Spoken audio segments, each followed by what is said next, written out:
we've come into your house, and we've gathered in your name. It's a privilege to be here. We're so very glad we came. We can sense your holy presence and the warmth of your embrace. As we lift our hearts in worship, we bring the sacrifice of praise.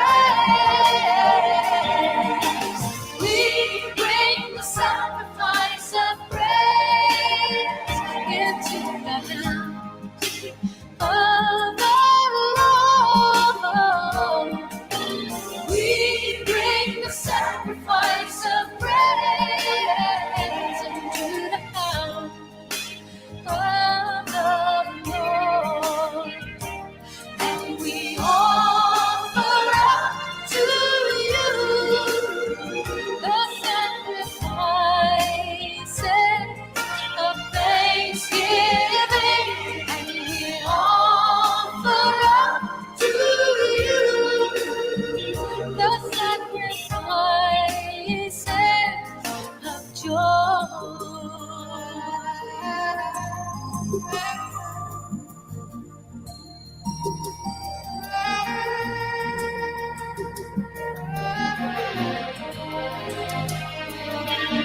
Oh, you taught us in your word to give thanks in everything. You'll provide a place of refuge beneath the shadow of your wings. So we purpose to obey, and to walk in all your ways. Lord, in every situation, we'll bring the sacrifice of praise. We bring the sacrifice of praise into the house of the Lord. We bring the sacrifice of praise into the house of the Lord. And we offer up to you the sacrifices of thanksgiving. Yes, we offer up to you the sacrifices of joy. And we offer up to you sacrifices of thanksgiving.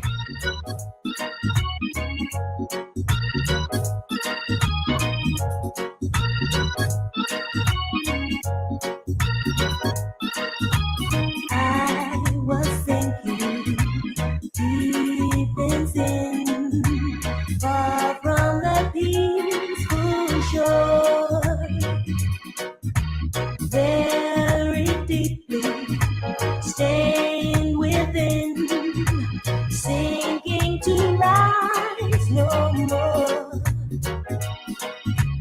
But the master of the sea heard my despairing cry. From the waters lifted me, now safe and mine. Love lifted me. Love lifted me. Love lifted me. Hallelujah, everybody. Good morning, good morning, good morning, good morning. Nothing else could help. Love lifted me. Love lifted me. Love lifted me. When nothing else could help, love lifted me.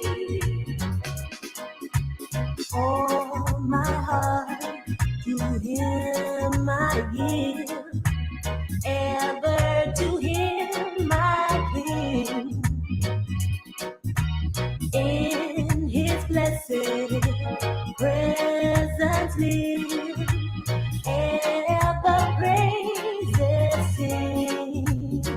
Morning, Gilly. Elaine Brown, good morning. mighty, and Linty Brown, morning to you. there is my soul's best song. I had one of them nights last night, long out last night. Full And of then if I was at another place this morning, I would be good to work, I swear to you. true Hence we started right about a minute after 9. love. Love lifted me. I love this. That's why I do it. I don't do this for money. I do this for love. Yeah? You have some things where you do because you love them. But if money, if you come out of it, then make it come out of it. But we do this for the love, not for the likes.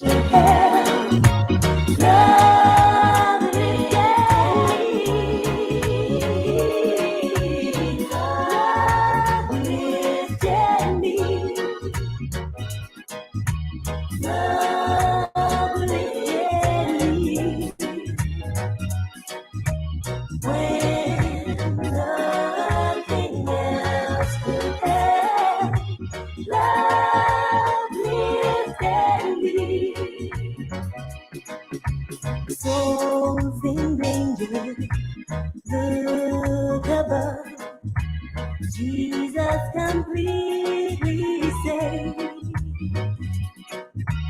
He will lift you by His love out of the angry waves. He's the master of the sea. Billows His will obey. He, your Savior, wants to be saved today. Love lifted me. Love lifted me. When nothing else could help, love lifted me. Love lifted me. Love lifted me. When nothing else could help, love lifted me. Love lifted me. Love lifted me. When First and foremost, we must give thanks and praise to the Lord Jesus Christ. love It is He that had made us and not we ourselves. We must remember that we are His people, sheep of His pasture. Enter into His gates with thanksgiving and into His courts with praise, knowing that the Lord Jesus Christ is God and Him alone are God. Me I tell you that. Remember, me tell you no. Yeah, Shaka Fame, big up yourself, can't tame. You don't know, here to hear the same thing. And Lenny I said so. You don't know, real backlocks, you see me? Yeah, we know.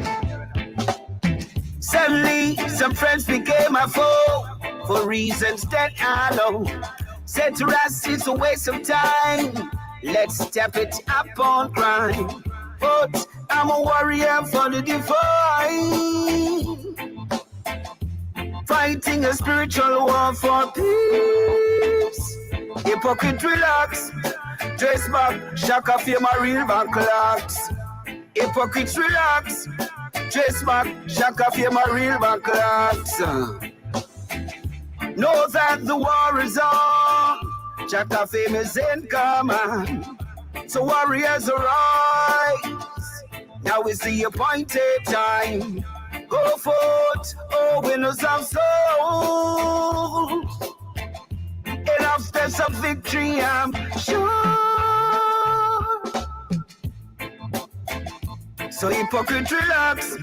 Trace back, Shaka Fame a real backlocks. Hypocrite relax. Trace back, I'm on a real backlocks. Hypocrite relax. Trace back, Shaka Fame a real backlocks. Relax, trace back, real backlaps. I just won't sell my soul. I'm not ready for your gold. I refuse to take your bribes to make your flawless life. Overnight your business spoil. And I want you to know I just won't cease. So hypocrite relax. Trace back, Shaka are the real backlogs. Hypocrite relax. Trace back, Shaka for my real backlogs. Hypocrite relax. Trace back, real backlogs. Real battlecocks fighting a spiritual war for peace and justice. Because Peter Touch said everybody's crying out for peace, but nobody's crying out for justice. We need equal rights and justice. Portland Spice TV, good morning and welcome. Colin Anthony, Shaka to the fame. We're live right here this morning, coming out of Portland, Jamaica, West Indies. And Jamaica needs looking after. Jamaica needs new management. Our present management team has failed. And they continue to further fail the people of Jamaica. Our people are not safe. People are get shot on them veranda. There's no sacred space in Jamaica anymore. People are get them throat slashed in a church. Babies taken from school. Get them throat slashed and throw out a car. Schoolboy coming from school, beat upon. Babies get shot in their beds. The question this morning, is Jamaica a safe space? What do you do when you have leaders of a country who victimize their own citizens? What do you do when you have leaders of a country victimizing the citizens of the country? And then they attack the Integrity Commission, who is supposed to be the vanguards of integrity. What a country. But it gets worse when you have citizens of the country who will give up even their sanity to defend the wrong that has been done by our leaders. When you have a country where the people are afraid of the leaders and the leaders continue to bleed the country. Yeah, Shaka for you, big up yourself, can't hear me, don't know here to hear the same thing. And Lenny I said so. You don't know a real backlogs, you see me? Yeah, we know. Suddenly, some friends became a foe for reasons that I know. Said to us, it's a waste of time. Let's step it up on crime. But I'm a warrior for the divine. Carlton Levy, I recognize you as a bossy slave. Spiritual war for peace. I recognize you as a bad mind eater, Carlton Levy. Shaka for my real backlogs. Shaka for my real backlash. Relax. I will come against people like you in the name of Jesus Christ. Know that the We come against bossy slaves who try to shut up people who talk the truth. We come against bossy slave who protect the slave master and go cut the whip for the slave master, whip the slaves. In fact, the history of slavery tells you that a slave used to beat slave. Carlton Levy is like one of those. A slave who beat the other slaves to submit themselves to the master's requests. Yeah, man. Hypocrites, relax. Dress back. Right now, you're listening to the real battle axe. Yeah, Shaka Fame, big up yourself. Can't hear me, don't know here to hear the same thing. And Lenny I said so. You don't know a real backlocks, you see me? Yeah, we know. Suddenly, some friends became a foe for reasons that I know. Said to us, it's a waste of time. Let's step it up on crime. But I'm a warrior. See, people like your phone mouth can't whoop me now. Because phone mouth is a cesspool. So it can't whoop me. So no hide behind the computer and behind the phone and type. On a bag of garbage. Hypocrites, relax. Chase back, Shaka Fame, my real backlocks. Know that the war. You know, come challenge me with some arguments. Shaka Fame is in car. When we have a government that victimizes its people, they are not worthy of leading the country. When we have a government who try to stop people from developing businesses, try to stop people from creating employment, they are not worthy of managing the country. When an election is over, the leaders are supposed to be looking after all and sundry, and that's why it's special people supposed to lead, because you have to now take care of the man who voted against you. You have to now take care of the man who criticized you. You have to take care of the man who spend money for you lose. So leaders of a country come from a special breed. But when you have leaders who pay money to get into leadership, then, as the Prime Minister said, you get what you pay for. The Prime Minister said they were not paid enough, and that's why the work was not being done. I hear a man on a stage saying that the PNP members of parliament wanted the increase. Of course they wanted the increase. But him never say him want the increase. Him behave like him no want the increase. He also said that he had information from inside the PNP that who wrote letter to move Mark Golding. What did they say to Andrew Holness when Andrew Holness said him not taking no increase? Them not talk what them did say to the leader. When the leader said him not take no increase, what did the GLP cabinet and members of parliament said to the leader, to the Prime Minister, when him say him a give back fee?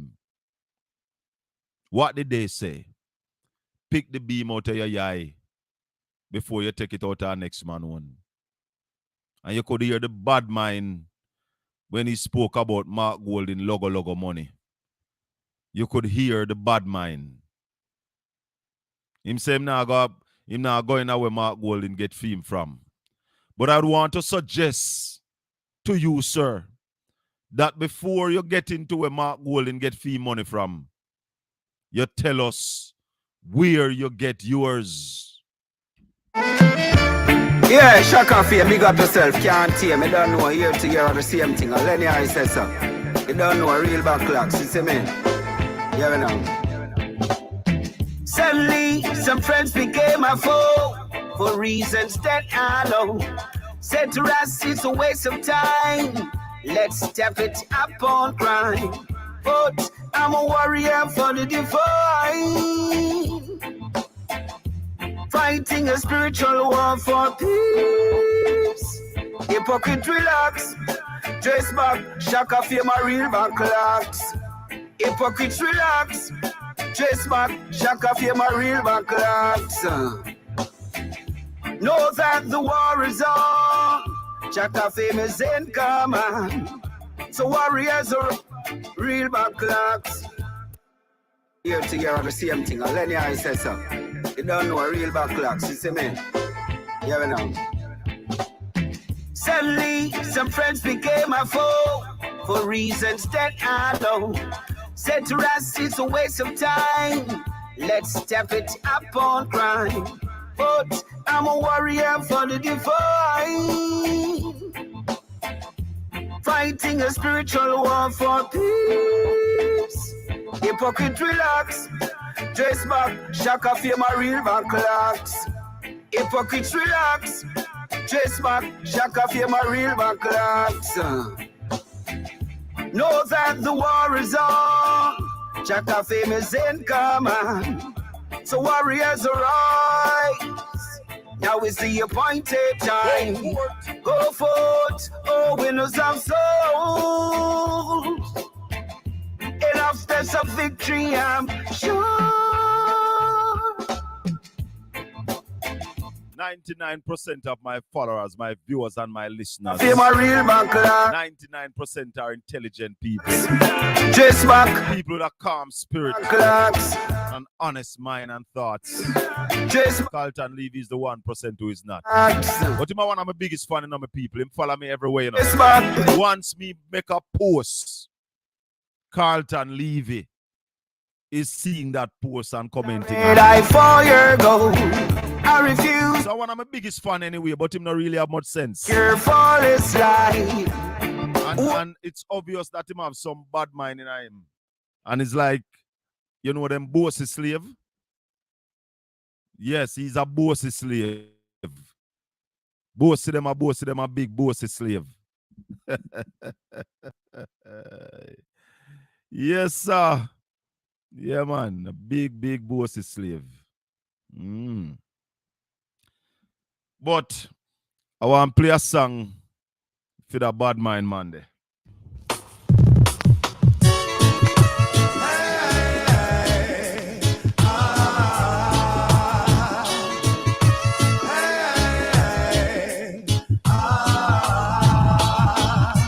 Sitting in your church on Sunday, thinking who you're gonna screw Monday, who you're gonna teach, who you're gonna rob, take it at me till you say you can't fool God too. Every day you ball out, Dada. Call yourself a dreadlocks Rasta. Terrorize the people for years or so, you get it when you need to. My head states, tell a man bend down. Wanna ask you for a piece of bread, you give them stone. My head states, tell a man bend down. Natty up your head and worship Babylon show. My head states, tell a man bend down. Straighten up your liberty and don't walk down. My head states, tell a man bend down. We know them, the Almighty show with them. Mr. Money Man with Pastor, big up yourself.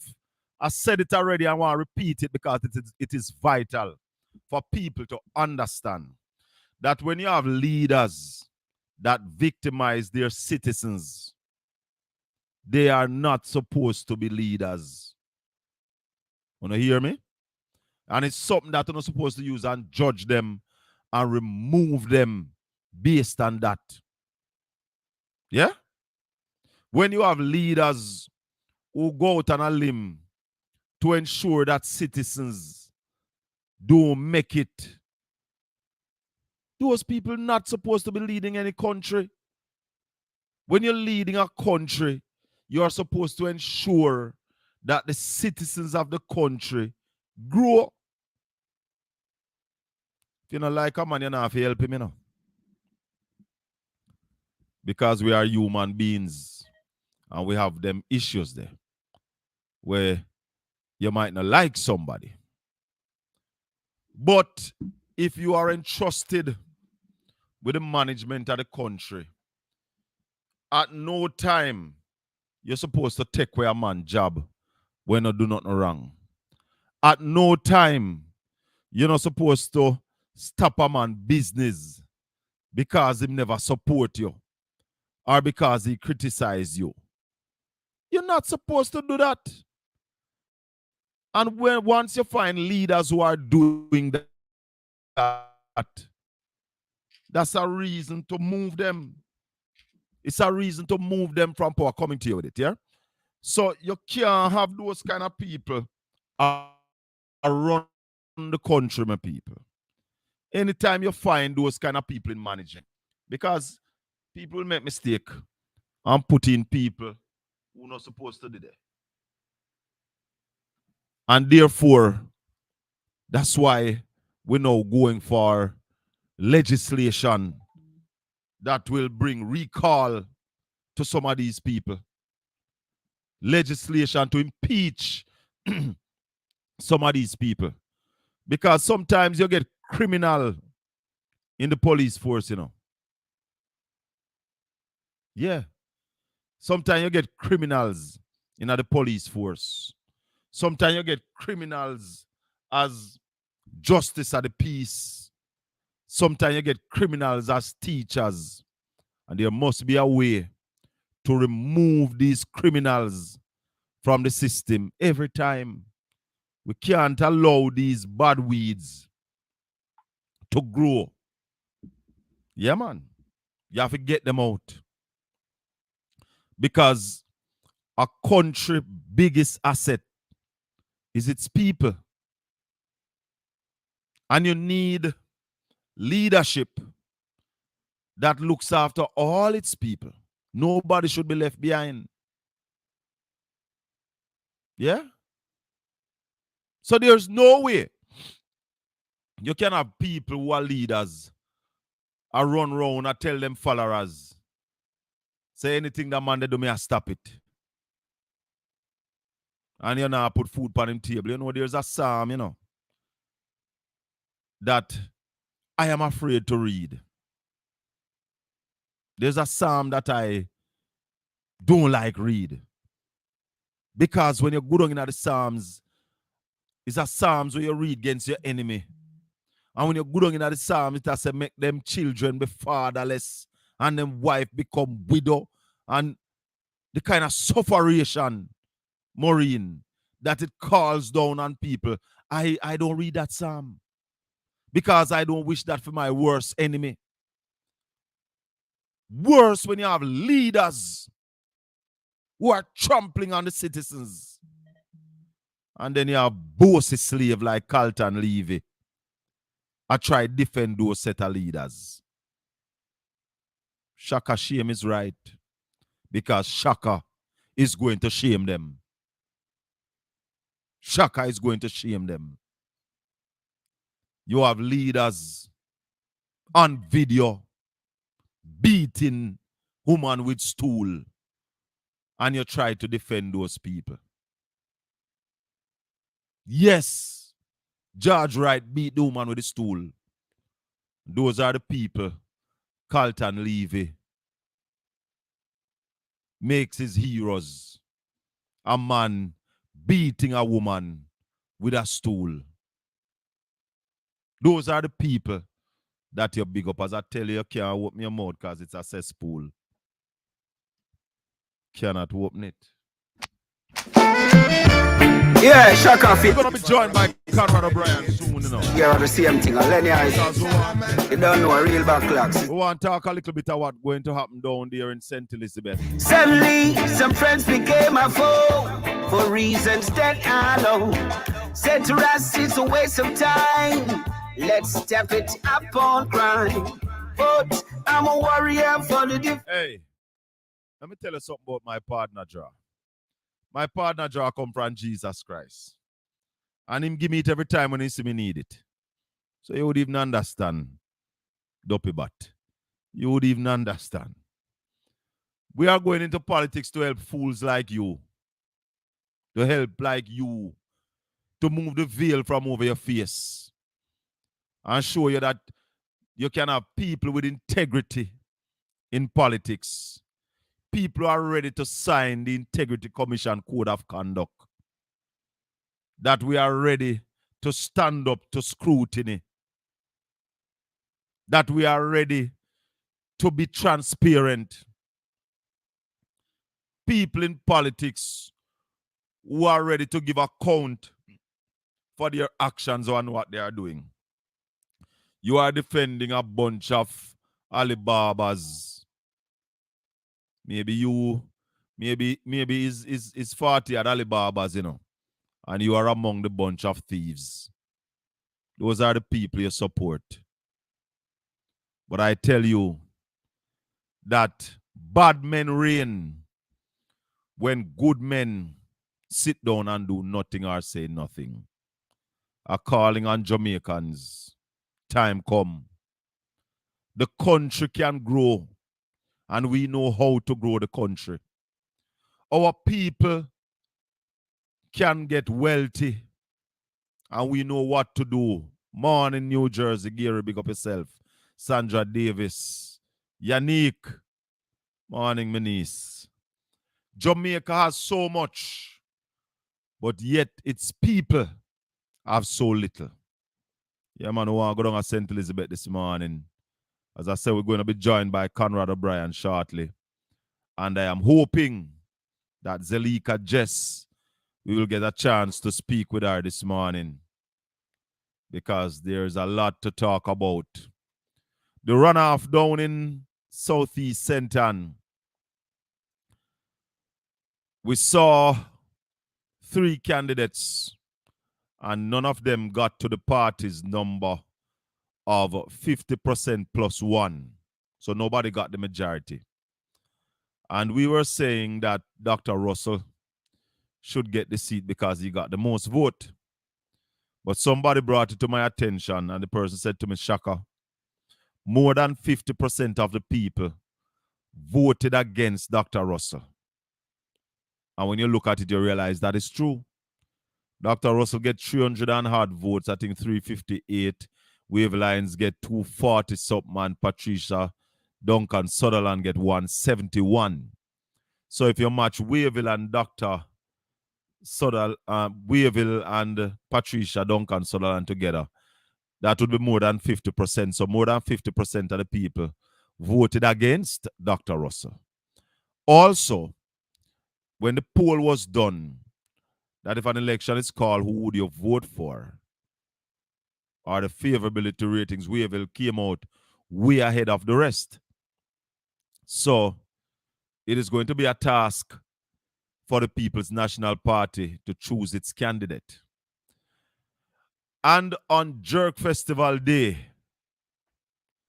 there's going to be a delegates conference in Central St. Mary.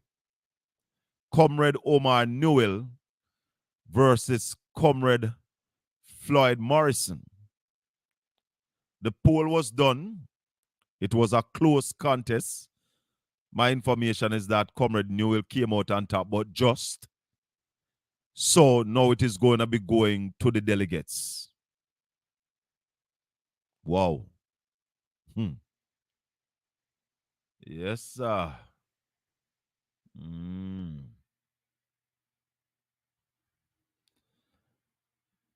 But let me see this messenger. They are on the radio, in the media, complaining.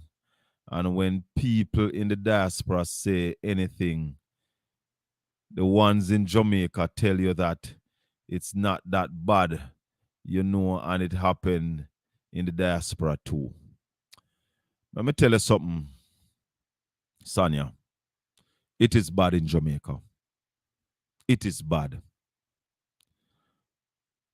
When we hear about little children being kidnapped and throat slashed, I don't know what gone into the head of Jamaicans, of some Jamaicans.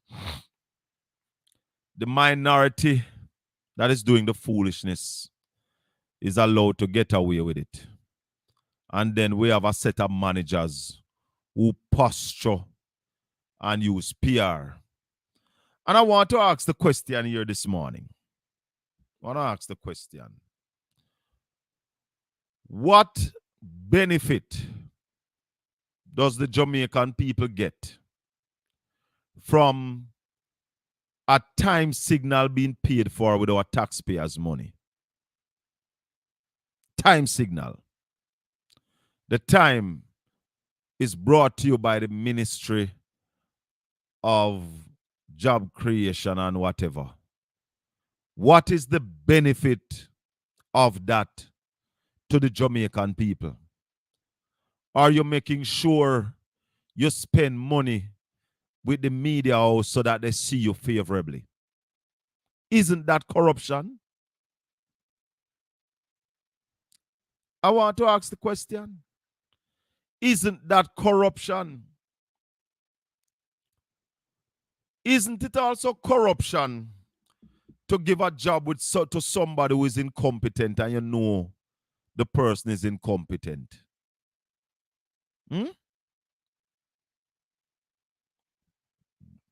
Ilian Brown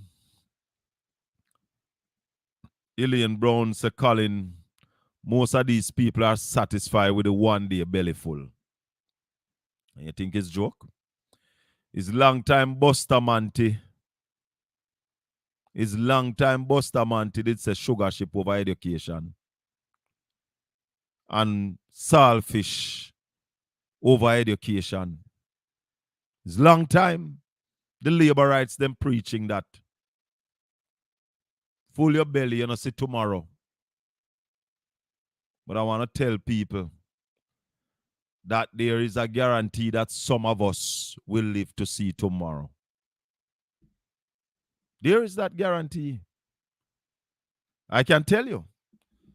Some of us will most definitely live to see tomorrow. So those who want to grab the 1 day belly full at the expense of their children, let it be. Let it be. Because when you take the $5,000 and the $10,000 and the $50,000 to vote, you're selling out your own picnic. Selling out your own.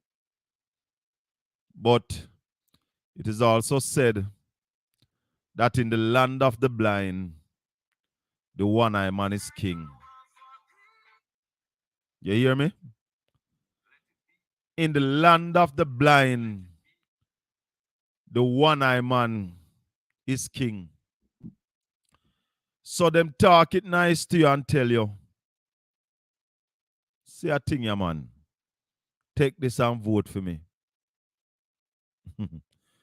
When all the fruits go ripe, when all the fruits are go ripe, Jamaica gone green, people hungry, it's time for the fruits to ripe. We hungry. Green shirt, cap, hungry belly, what a go on.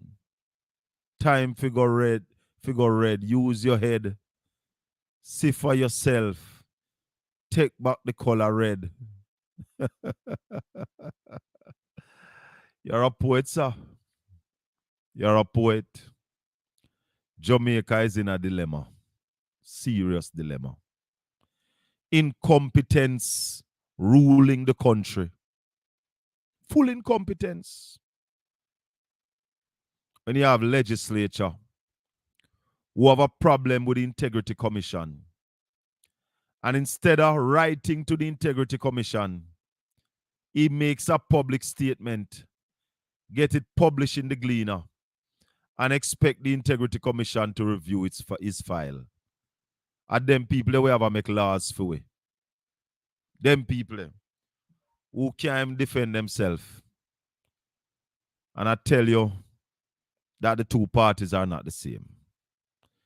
Peter Bunting wrote as his lawyer, wrote to the Integrity Commission and rebut the findings line by line. That's an official letter to the Integrity Commission. The Integrity Commission reviewed the case and found Peter Bunting innocent of all that they were charging him of. And the next man get up in a parliament and cuss. And you wonder, these are the people who are supposed to be making our laws. And then you have the Minister of Justice. You hear what I say?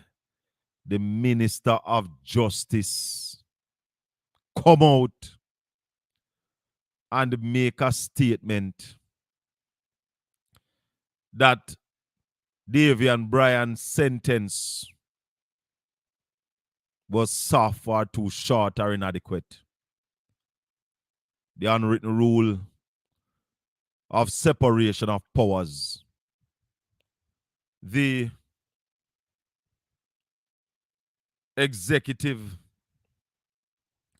and the legislature and the judiciary should not interfere with each other's work. How dare you? Who should have known better? But there's a saying that says power corrupt, and absolute power definitely corrupts. So when you have these people who believe that they are fully in charge of the country, but you know, Carlton Levy, Christopher Tufton and Labour right get confused. And you have always been confused. Always been confused. But Tufton said it now. That you're not confused. That the PNP is using AI intelligence, artificial intelligence, to confuse labor rights. I want to talk to Christopher Tufton this morning. We did your appraisal, sir. And nobody no need to make up no story upon you. Because we're still waiting for the Market Me investigation to come forward. We still say you should be fired for the bungling at Cornwall Regional when you took the advice to refurbish instead of to tear down and build. It is costing the country billions of dollars. You told us it would cost 1.7 billion, then 2.7 billion, then 5 billion, then 10 billion, then 14 billion, and also to have the Prime Minister say, don't hold us at the 14 billion marker. Instead of you being fired, you have been given a 200% increase. But I guess you are confused too, because you're a Labourite. So you're confused. It is not artificial intelligence. Mark Jefferson Golding is a bright man. He's intelligent and possess critical thinking. And when you carry no fool build them to the parliament, at one glance him can cipher through them and realize that is pure garbage. We're still waiting on the investigation of the wrong bill being tabled in the parliament. And then they jump on the Integrity Commission because the Integrity Commission tabled a bill. And before the bill was ready, the Integrity Commission requested that the bill be returned to the Integrity Commission. And Labour rights jump up and say they've never see this. Remember that the Labour rights called a state of emergency and had to withdraw it. I say to them, pick the beam out on the eye before no jump on people. This is the time of technology. So anything you want to say, somebody have it on tape. Or somebody have it in them database. Because the days of tape, when we used to have to scrub, we used to have to scrub the tapes, so we would lose them. Those days are over. You have it in the cloud, so when you're ready, you go for it. The same people who the Integrity Commission is formed to oversee makes the laws and rules that govern them. You see, I tell you this already. I tell you that story already. The dispatch on my van done. And me try change it. I couldn't make it. And when I took it to the mechanic, in less than 5 minutes, the dispatch was changed and I was on my way. So, I know everything everybody know. When you're competent at something, it's easy. But when you are incompetent, it's difficult. And the kind of blunder and rubbish that this government is doing, nobody no need no artificial intelligence. Uno give people enough ammunition. Fi lick uno go, fi beat uno left, right, and center. Uno. Give people enough ammunition. It was the same Delroy Chuck. He said when they arrested Mr. Reed, Ruel Reed, police went early and arrested Ruel Reed. Delroy Chuck said that the police shouldn't have done that. They should have called in Mr. Reed. Because Mr. Reed is special. And he's different. And that is the man. That is the minister of justice. That is the man who is the minister of justice. That's saying that his friend should not be arrested early in the morning by the police.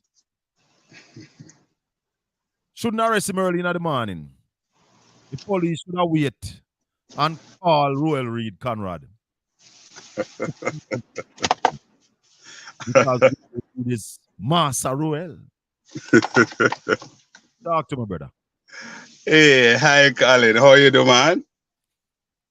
Let me get my headset on so I can hear you clearly. Mm-hmm. Yes, man. Yes, man. You're hearing me? Yes, man. Just All to right. put my headphone on. Good. Colin, good morning to you and of course your viewers both here at home and abroad, the diaspora and indeed the entire globe, Colin. I see your thing gone global. Yes, man. Yes, man. It's taking off. Yeah, I want to congratulate you once again, Colin, for basically, put yourself in this endeavor so that you can disseminate information.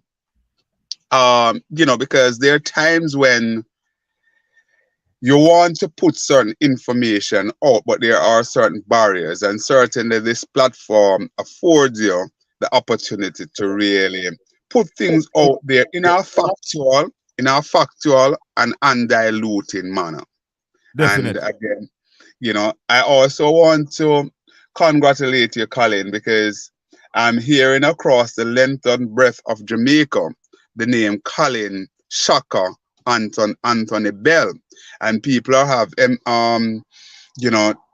harboring great thoughts of seeing you walking up Duke Street there as the member for Eastern Portland. So I myself want to really join in that because I think that you have put in the work and you continue so to do. So let's see how that one will pans out. And it will happen in the name of Jesus Christ. In the name of Jesus Christ. And also, we are seeing your party, Colin, out in earnest, trying to do the business of filling the various constituencies. At times have a little bit of teething pain there, but that's a part of the process.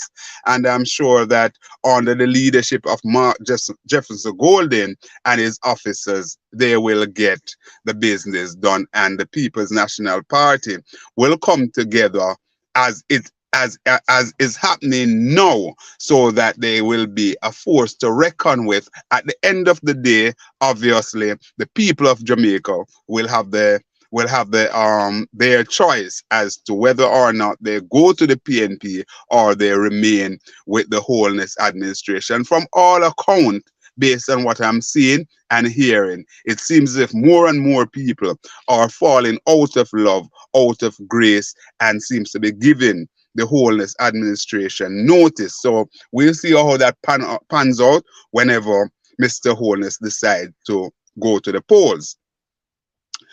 That said, Colin, I heard you just now talking about the situation with the Justice Minister. And it begs the question, Colin, what are we witnessing here in Jamaica as government when you have cabinet minister, let alone your justice minister, can be speaking so flippantly? And I believe that, sometimes some people who just really losing it. Some of our leaders really lose it whenever a microphone is placed before them, because I don't know what kind of buffoonery argument that we could be getting from the Minister of Justice. You know, of course, you mentioned his stance. I tell you something. Mhm. Delroy Chuck was a man who I had a lot of respect for. Yes. Really had a lot of respect for him. Yeah. But from the day he made that statement about Ruel Reid, I Mhm. lost all respect for him, because what he said to me then is what Bob Marley and Haile Selassie spoke about. That until the color of a man's skin is of no more significance than the color of his eyes, until classism is put down, it's going to be war. And he was saying that Ruel Reid, the police should not go to Ruel Reid yard that early, like Nicodemus. And you are Yes. Justice Minister? Justice Yes. Minister? And remember, Colin, also that the police themselves, in my humble opinion, made a blunder, because while they go and they take people from below crossroad, there are people without notoriety out of their house and dash them in vehicle with handcuffs on their hands and so on. They basically allowed Ruel Reid at that time to come out with sheet overhead to cover himself and cover member of his family. And you know, I mean, it's just big. You know, it just reinforces the whole argument of the two Jamaica. Hold on the camera. I can take a little piece of this. Yeah. I'll take a little piece of this. Go ahead, my brother. The revolutionary Peter Tosh. Everyone is crying out for peace, yes. None is crying out for justice. Everyone is crying out for peace, yeah. None is crying out for justice. I don't want no peace and equal rights, justice. Equal rights and justice. Conrad, we want to go down to St. Elizabeth. Yeah, yes, Colin, just a second to just step back a minute. Earlier you had reached out to me to engage Zalika Jess, who is an aspirant for one of the aspirants down there in Northeast St. Elizabeth, to join you on the program to find out how the campaign was going, what's her her chances for tomorrow and so on. I just want to say to you that she has responded, and but she had prior engagement. Of course, you know, tomorrow is the election, so she's quite busy, so she is unable to join you at this time. So I just want to put that out there. So tell us what is going on down there now on the ground. All right, Colin, I journeyed there last week. I was there on Thursday. She had a delegates rally there, Colin, and I must say that while you were in the room, persons were just shouting Portia, meaning that they were making that sort of reference point with Jess and how much she reminds them of Portia. This is a young lady, Colin, that when you look at her, she hugs people effortlessly, meaning that it doesn't matter how the person looks and so on. And I sat there and I was in awe, and I said, my goodness gracious, this is a magical figure that the PNP has within their arsenal. And all in all, Colin, she seems to have enveloped herself within the people of the constituency. Great love, great admiration. The delegates seems to be going with her overwhelmingly. And, you know, she outlined just a few things that she basically has in her arsenal as to what she will be doing for the constituency and so on. But as it relates to tomorrow, all system goes. Her team seems as if they have everything in order, and you know, when you walk across the constituency, is all you're hearing is one Jess, Zalika One Jess, Jess. clean and fresh, clean One and fresh, Jess. one Jess, Hold one Jess, on. Pull up. Where's the slogan? One Jess. Clean and one fresh. Jess, clean Man. and fresh. Man. You know, so and you know, so that's what is happening there. To be honest with you, when I go ahead, Conrad, Colin. clear this Mhm. for me. I know she won the poll. When the poll was done, she came out ahead in the poll. Mm-hmm. But I want to twin that to Southeast St. where Wavelines came out maybe almost 40% ahead of the other person, but was beaten in the delegates conference. Mm-hmm. Mm-hmm. Is there any fear of that happening down there in St. Elizabeth? Absolutely not, in my view. And I'll share something with you. There is a difference there. In Northeast and in St. Ann, Southeast St. Ann, you have a sitting member of parliament for the People's National Party in the form of Mrs. Lisa Hannah Lake. And Lisa basically still have a lot of clout in the constituency, let alone along the delegates strip. One would remember that at some time ago, when Lisa was challenged by one of her councillors, and even though 3 councillors were against her at the time, and they were out there, Lisa was able to come home with 90% of the vote, the delegates' vote. Lydia only got 10% at that time. Therefore, it shows that Lisa still has a great control or a great deal of loyalty with her, with the delegates. And I gather that her favorite, or the person that she was in favor of, is Dr. Russell. Therefore, one could understand her influence brought to bear on the delegate selection there. So as I describe it, after the result, I said that it seems as if Lisa's footprint was all over the results, you know. But then if you attribute it to Lisa, Conrad, then we could say that she's losing some clout because Dr. Russell wasn't able to get 50% plus 1. And like somebody said to me the other day, more than 50% of the delegates voted against Dr. Russell. No. Well, remember now that what you had a three-way election, and I personally believe that there should be a different divisible factor to use and get. But then again, let's look at it this way: the party decide that they will work out a mechanism as to how they decide on the standard bearer. So let's see how that will pan out. But just to finish the cycle as it relates to the Northeast St. Elizabeth scenario. The difference there is that the councillors on the ground, they are very much in love and in charge of the delegates in the main. And what you have 3 out of 4 supporting Zalika Jess. 3 out of 4 councillors. Well, 2 councillors and 1 caretaker. Right.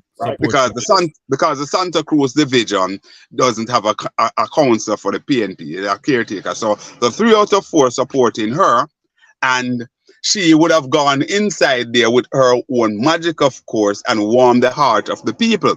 So when you look at that scenario, it shows that she has a lot of crowd. And if you notice, what you see coming out of Kern's camp is almost a concession. They're almost conceding because he is crying foul. That kind of 33, that 30, he's crying foul. That 33 groups are not are being taken off the voters list, which is basically spreading. Which is spreading falsehood, and the secretariat of the party need to call Kern to book on that, because what he is doing, in my humble view, is bringing the party secretariat into disrepute, because yes, it couldn't be taking off because those groups were never on the list. Because let me just explain to my listeners that when you join the People's National Party, Yes. it takes 7 months for you to Yes. become what is called a financial member. And Yes. in the party, you have to be a financial member to be recognized as a member. Outside of that, you're a provisional member. So if the group is going to be matured in July or September, or even at the end of June, you are not Mhm. on the list. You couldn't be on the list until the group Mhm. becomes financial. So it couldn't be taken off. Absolutely, and that is why I mentioned about that communique coming from Kern Spencer himself. Basically, seems to be bringing the secretariat into this repute because he's spreading a false wood on the secretariat. You understand? And I think they should basically call him to book. But there is also another situation that I'm gleaning there that begs the question as to whether or not the gentleman himself, Kern, is qualified to participate in the election tomorrow, because I gather that at this moment he is not a financial member of the party. So that means you won't be able to vote, because they will allow you to run sometimes as a provisional member. But if you're not a financial member, you can't vote. That's what I gather. I gather he has no vote. So you're setting the record straight. Okay, good. So once he's a provisional member, he can run, but he can't vote. He has no vote tomorrow. And it's not automatic. The party would have to meet, the executive would have to meet and ratify that to allow you to run as a provisional member. So it's not a foregone conclusion that once anybody is a provisional member, you can run. You have to get the approval of the party to run at that stage. But once you're a financial member and you can pass the Integrity Commission and Vision Committee, then you're good to go. But if you're a financial member, you won't be able to vote. He won't be able to vote. So all in all, I think that the people, some people are saying that it's a done deal, it's over. But I caution. Are you aware how many delegates are on the list? Yes, 1,200 plus, 1,200 and about 30 something, I gather. But of course, some of those are overseas. A few of them have died and so on, and have not cleared. They weren't removed off the list. So all in all, I would expect that we could say about maybe about 1,000, 900. So safely say a 600. If she gets 600 votes, she will be home and clear. Absolutely. And the rule of the party is that you still need 50% plus one of the delegates turned up. Not of the total list, but who turned up to vote. Turn up. You need to get 50% plus one of who turn up. So all in all, it seems as if the process will be smooth tomorrow, we hope, and that people will go out and do the business, do it in love, in camaraderie, and so on, because the PNP is unsure here. And, at times I talk, Shaka, and people can basically glean what they want, where my support lies in terms of my politics. And so that's fine. But one of the things that I do when I put these things out here, Shaka, is really on behalf of Jamaica, because you need at least two vibrant party for our democracy to remain intact. So the same analysis that I give here, I would give it for the Labour Party as well, because indeed we want to have a vibrant democracy. So all in all, tomorrow at the St. Elizabeth Technical High School, beginning at 9 o'clock, the delegates will start polling their vote. I think the poll will close about 3 or 4 o'clock. About 4 o'clock there will be close of the polling, and based on what I'm picking up, attorney at law Zalika Jess seems as if she will be running away with this one over Kern Spencer, former member of parliament. So, but as they say, Shaka, it's never over until the fat lady sings. Because I wanted to ask you, is there any possibility that Kern could come out on top? No, and as I said to you, from all be careful, Conrad. You said no. No, I am going on record on this one. I'm going on record on this one because what I'm picking up every day, even persons who were, you could describe as loyal to Kern, they are now basically moving away in droves, especially after hearing KD Knight, the sheriff, on Thursday. You know, so I believe that it is it would be a miracle of seismic proportion to see a victory for Curran Spencer. Conrad, Yes. there's a saying in politics that say in front a dog I miss a dog and behind dog a dog, because sometimes the things that people tells you to your face, as soon as you turn your back, them say something different in politics. You know, No. man. And I'm saying to you that this one, I have gone there, I've eyeballed and I've seen, and believe me, I believe that my judgment on this one is spot on. I expect, as I said before, young attorney at law, Zalika Jess, to be home and dry. And I believe this one will be called very, very early tomorrow afternoon. Somebody is saying, my brethren from out of Toronto, Gilly is saying if they don't want Jess in St. Bess, then she can go back to Clarendon. Is there any possibility of that? No, that's not even countenance, because as I said before, you know, we're not contemplating that at all. And let me declare interest here. I am a big fan, big supporter of Zalika Jess. For those of you who don't know, she co-hosts with me on a Monday on my feature, Legally Speaking, and Straight Up News Talk 93 FM. I invite you all to join me tomorrow. Don't know if I'll have her tomorrow, because In a celebratory mood. Huh? She'll be in a celebratory mood. So, but certainly, listen, Shaka, I am saying to you, I sat there, or I stood up there last Thursday, and I saw some little girls. Little girls. Their eyes were shiny, and they sat like this with arm folds, and they were taking every single word from her. You could see just that love, that passion coming from the babies, the little children.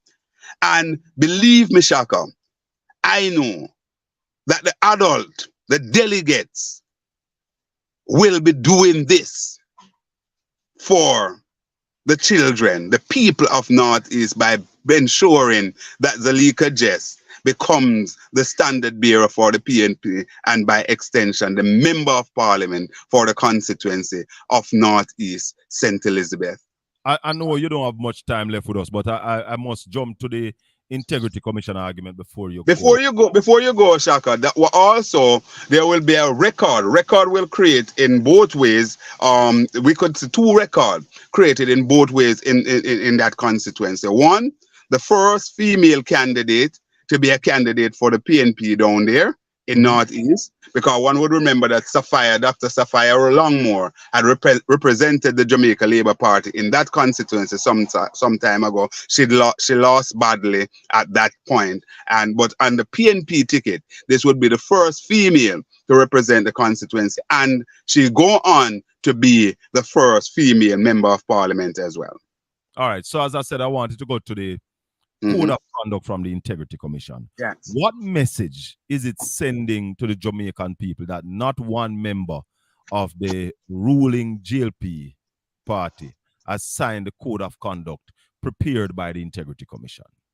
Good, and I'm happy you coined your question or your statement that way, because sometimes, especially a number of us in media, we speak glibly. And we talk about the politicians.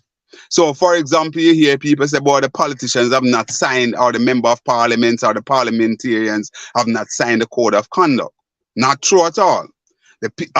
Remember, from the get-go, Mark Golden, the president and opposition leader, he signed the code immediately. However, he responded to the commission and said, listen, he will not be signing on behalf of his member. He would prefer for them to sign individually.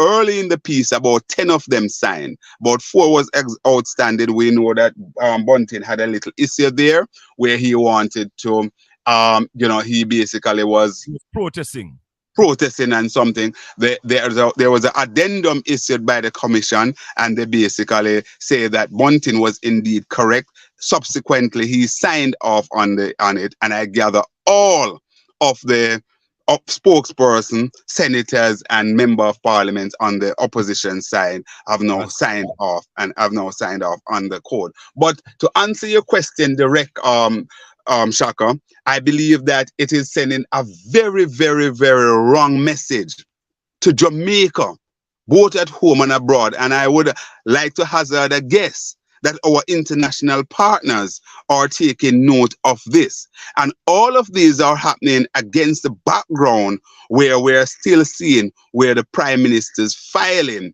is unable to be certified by the commission so far. I gather. 2022 has not been signed off on by the Integrity Commission. So those are some questions. Also, Shaka, it's important for us to note this, that from time to time, from we had the oh my goodness, Derek Harrison, what was it at the time? It was the Auditor General.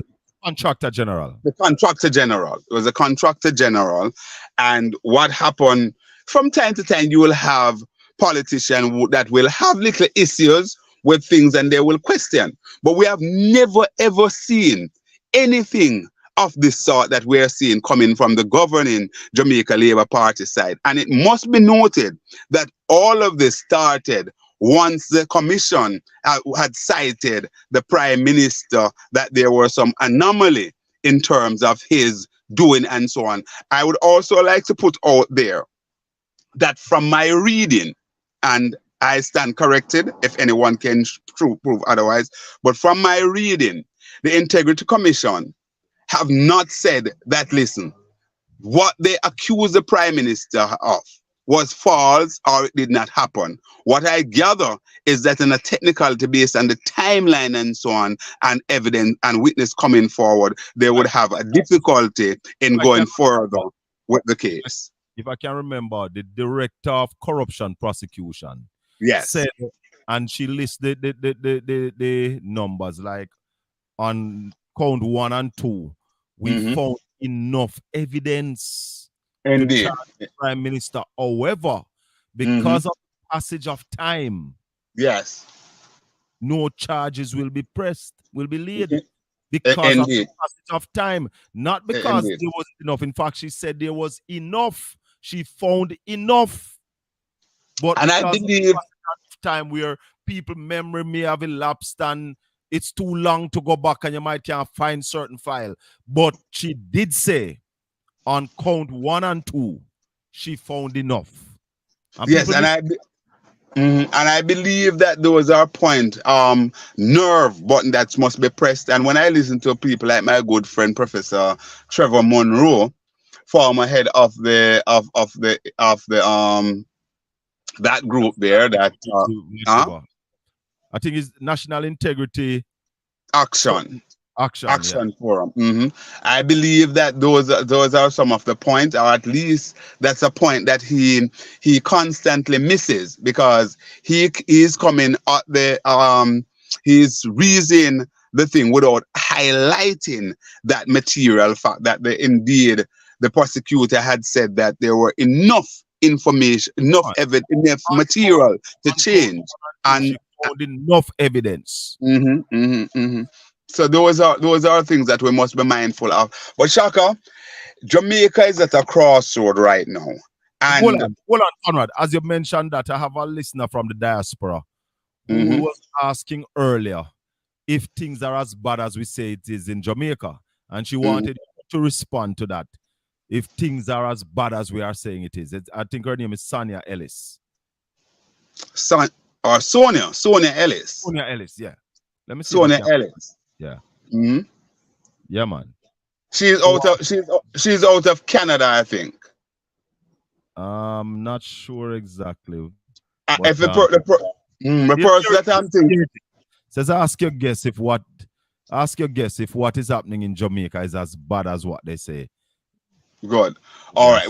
Well. Whoever a person is, I am hazarding a guess that it may be Sonia, somebody who Sonia, participated in my Sonia program. Ellis. Sonia Ellis, and she's out of Canada. An ardent listener of mine. Yes, things are what we are representing here is what is happening. So we are not making up a story. We're not picking something out of a hat. We're No expressing. artificial intelligence. Absolutely. We're expressing what is taking place in Jamaica. However, I want to hasten to say to Sonia that Jamaica is still open for business. There is not a gunman or so on every corner waiting to snuff out somebody's life, contrary to what some people may think or how the news come across at times. So I want to put that out there. You know, the tourism sector is going on. People are coming in, and people are enjoying themselves and so on. But certainly there are a lot of things for us to be concerned about. When you look at what is taking place with our children, you look at what is happening, you know, where we have lost a few business people, we have just seen the murder rate really continue unabated. So yes, indeed, there are a lot of things that we must be concerned about. Also, at the same time, there are good things that are happening in Jamaica as well. People are still building houses, people are still educating their children, and so on and so forth. And you know, we're still seeing where some people believe that, listen, the rock here, Jamaica, is their home. So people are still coming home. Growth in the tourism industry. Yes. Now I'm saying we are still seeing growth in the tourism sector. Absolutely. But I also want to just mention, Shaka, that we were journeying from St. Elizabeth the other night, all the way from St. Elizabeth, and before midnight, we could not find a place in St. Elizabeth or in Manchester. I think you could only find like KFC alone open in Manchester. All the places that you could think of, whether it be a bar, a little watering hole, or somewhere that you could get food to eat, all of them were closed at that time. And it goes to show the chronic nature of the crime scenario here in Jamaica.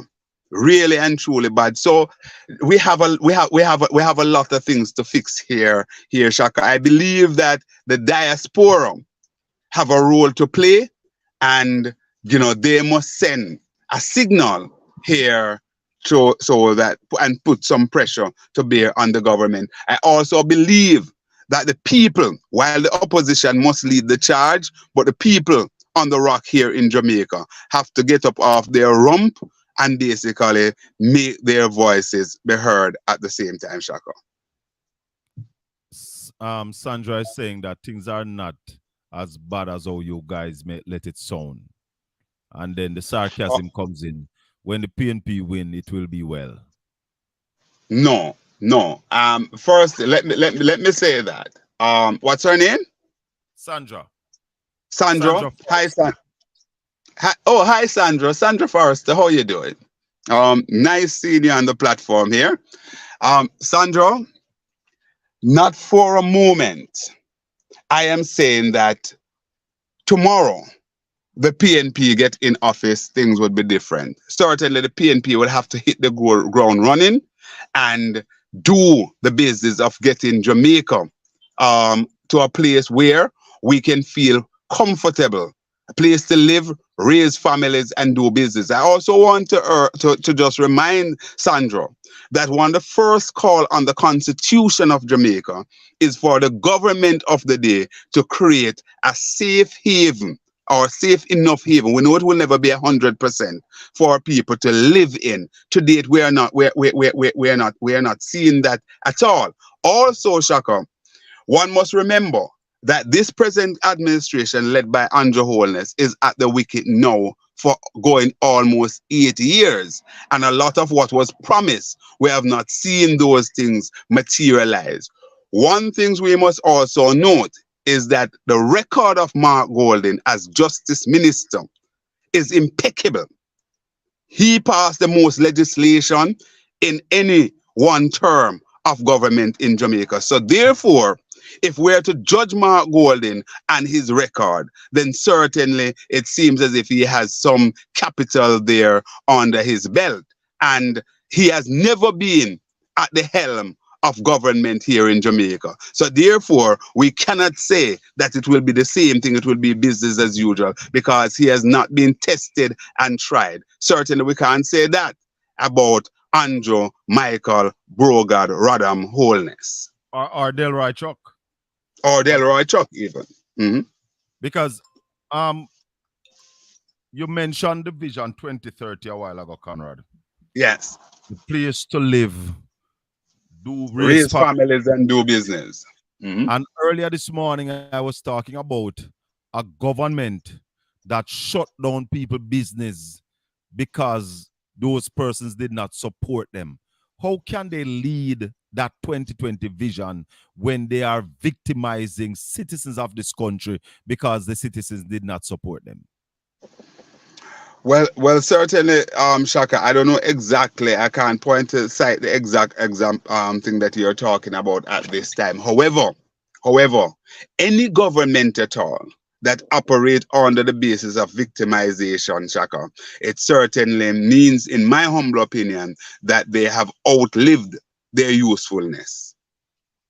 Well, Conrad, I can tell you categorically here this morning on this platform that is recorded, and I can say to those who want the evidence, put on your recorder now and click the record button, because I, Colin Anthony Shaka Fame Bell, will tell you that I have evidence of this government shutting down people's business, stopping people's business because they did not support them or they criticized them. So I have evidence of political victimization. My God. Very, very sad. And you know, Shaka, as you talk about that, there are you're big on the orange economy, you know? Yes. The orange economy.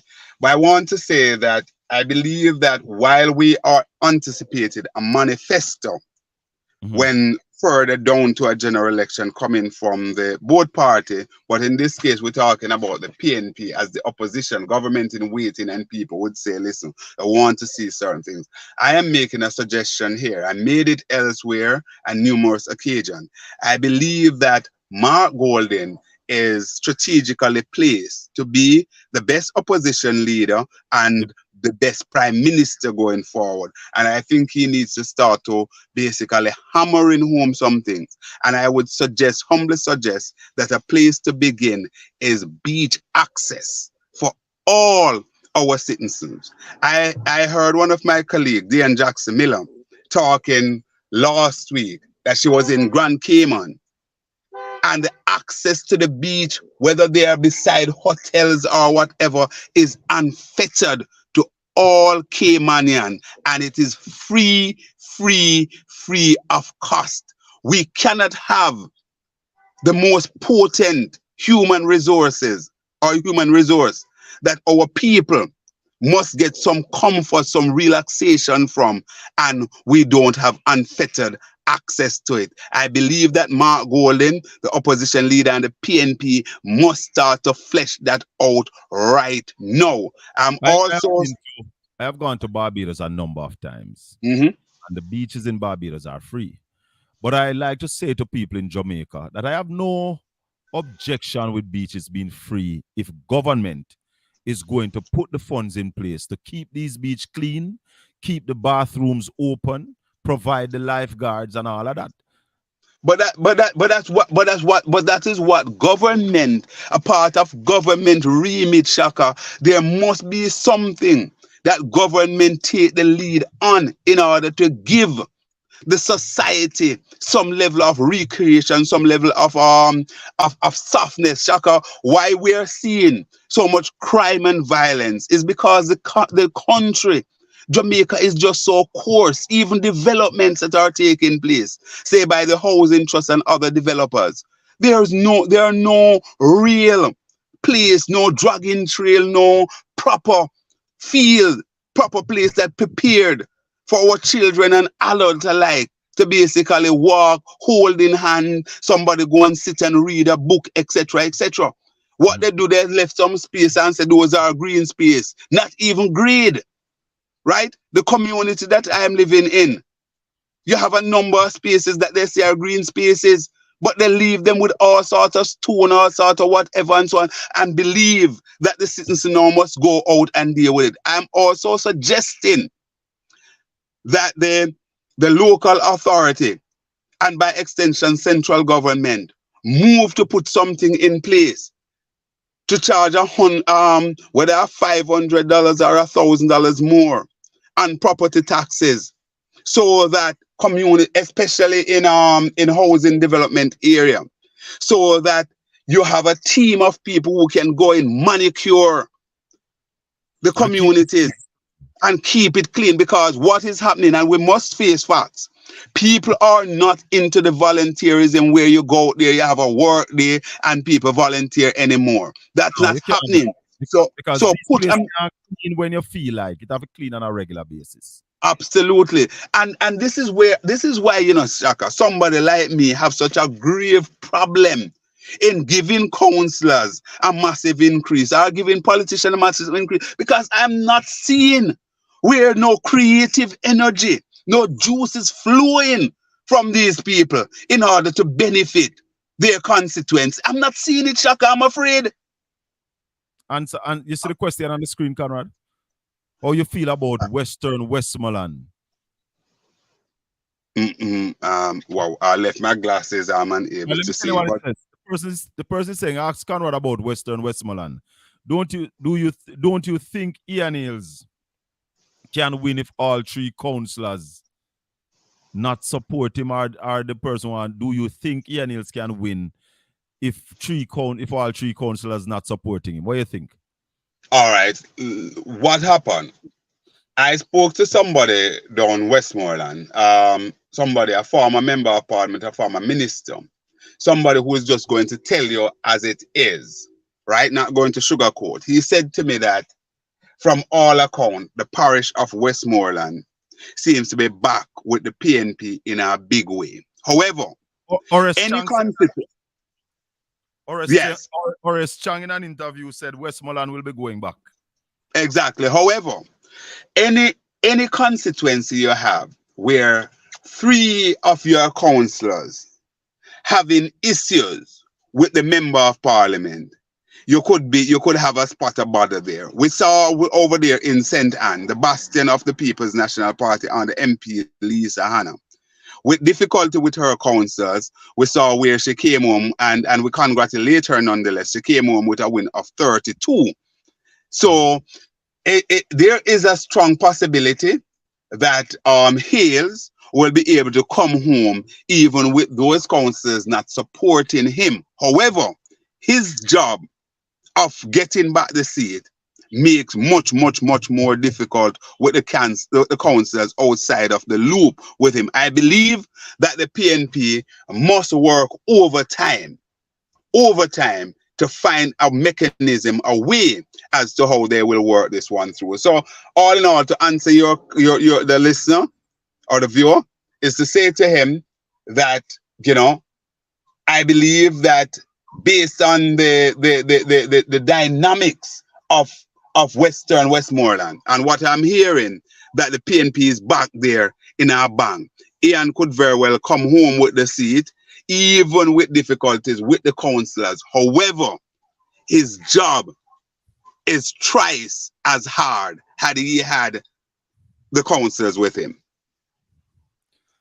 Gilly want to ask you a question, and he said, Conrad, what's going on with leaching on NCB?